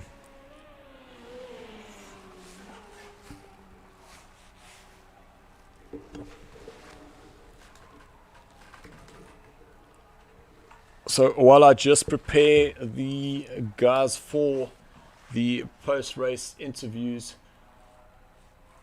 Carl, what do you think about your first Sarco racing experience? I must tell you, I mentioned it when you sent me that packet before. It's probably the most professionally put together one I've been involved with for a while. And remember, I do quite a few international events as well. So that little packet you gave me with all the information, very well put together. And I love the graphics on the screen. It is a very well put together production. And I've thoroughly enjoyed the racing. As much as these cars look like an absolute handful to drive, you know, especially when you get to a 3.5 litre 500 horsepower Formula Renault, you know, it doesn't lend itself to good racing in terms of you know, hard close racing throughout the actual. It's more about strategy and pace, similar to what we'd look at as a Formula 1 race. And it was interesting to see the different strategies being done, and a few drivers decided to drive, you know, without stopping for wings and things like that. So it was nice to. I definitely enjoyed it. Thank you very much, Dylan. No, it was really, really awesome to have you. So we're just rounding up, getting all the guys in the lobby. So we will be with you guys shortly.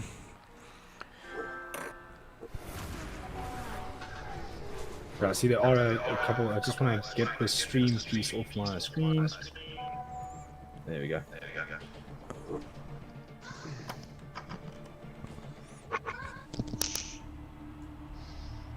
Yes. Nou kan ik ook zeker toch overtake. Maar Jakes, can we have you in the Discord alsjeblieft? Okay.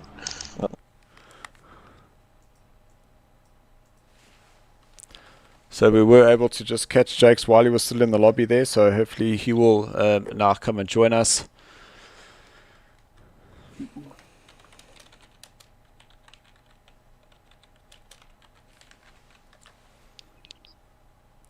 So we do have Dr. Ross Whitehead, who has joined us. We are just waiting for Lendl to come in, as well as our race winner, Christopher.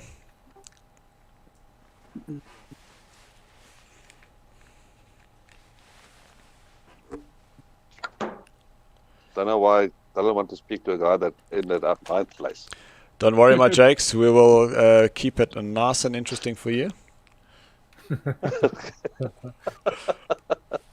Oh man.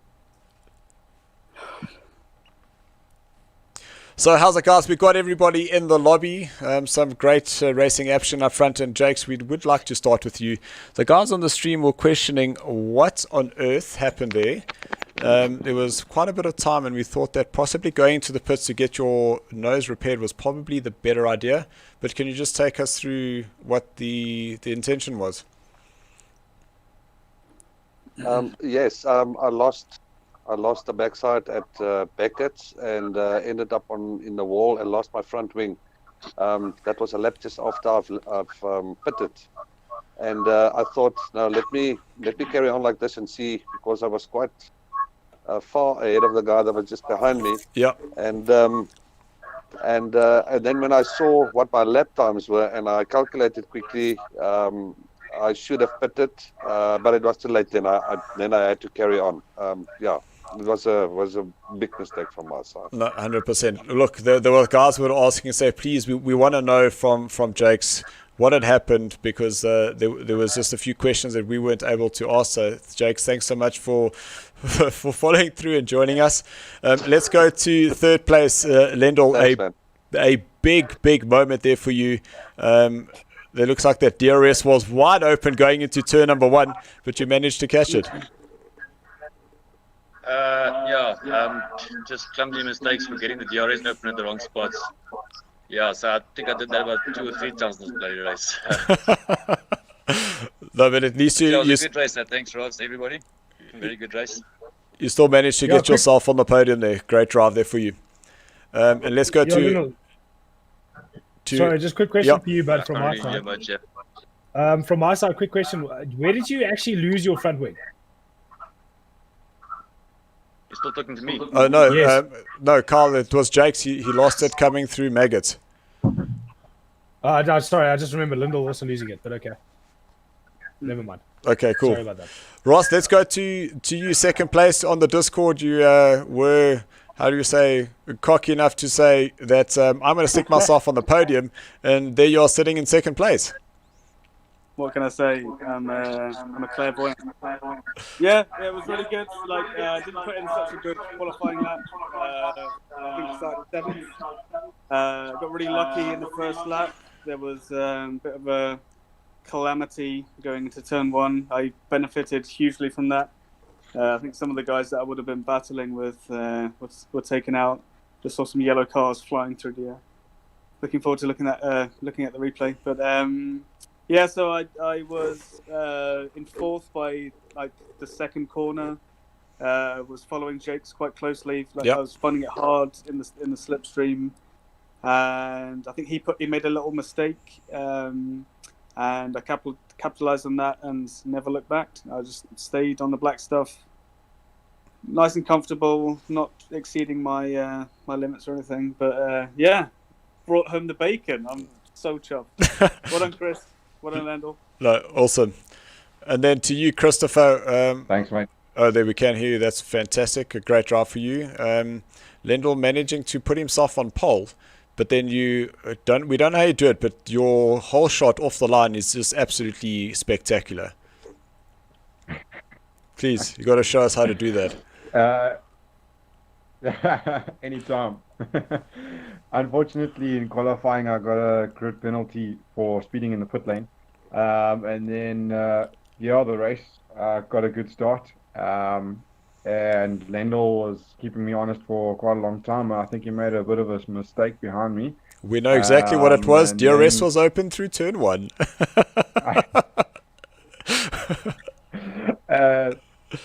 So after that, I just got my head down and just started putting in consistent laps. And yeah, that was pretty much it. Just keep focused and keep pushing. No, awesome. Great drive there from you, Christopher, and looking forward to next week. Guys, thank you so much for joining us. Thanks, mate. Cool. Cheers. Cheers, guys. Well done. Cheers. Guys. Cheers. So, Carl, thank you very much for joining me. I must say it was really great having you in the commentary box. Just talking shop, I suppose, is the new word that I have here. And yeah, we'll definitely would love for you to come and join us in the near future. No, it was an absolute pleasure. I thoroughly enjoyed it. Great racing for everybody. And well done to all the drivers. It was awesome to watch, and I look forward to the next one. So thank you very much for having me, guys. No, thank you so much. And then, guys, don't forget, we will be back next week on Thursday. We will be heading off for round number 6, and we will be racing at Algarve, which I think is going to be an absolute cracker with the different elevations in that track. I can only imagine that that's going to bring some absolutely fantastic racing. So all I can say, guys, Carl, thank you very much. Just check out the description below that has all the detail of all our sponsors. Go and support the brands that support us, that make this all available for us to bring it through to you guys. And all I can say is thank you so much. Carl, thank you once again. And all I can say, guys, is keep racing. And until we see you next week, thanks for watching. Yos.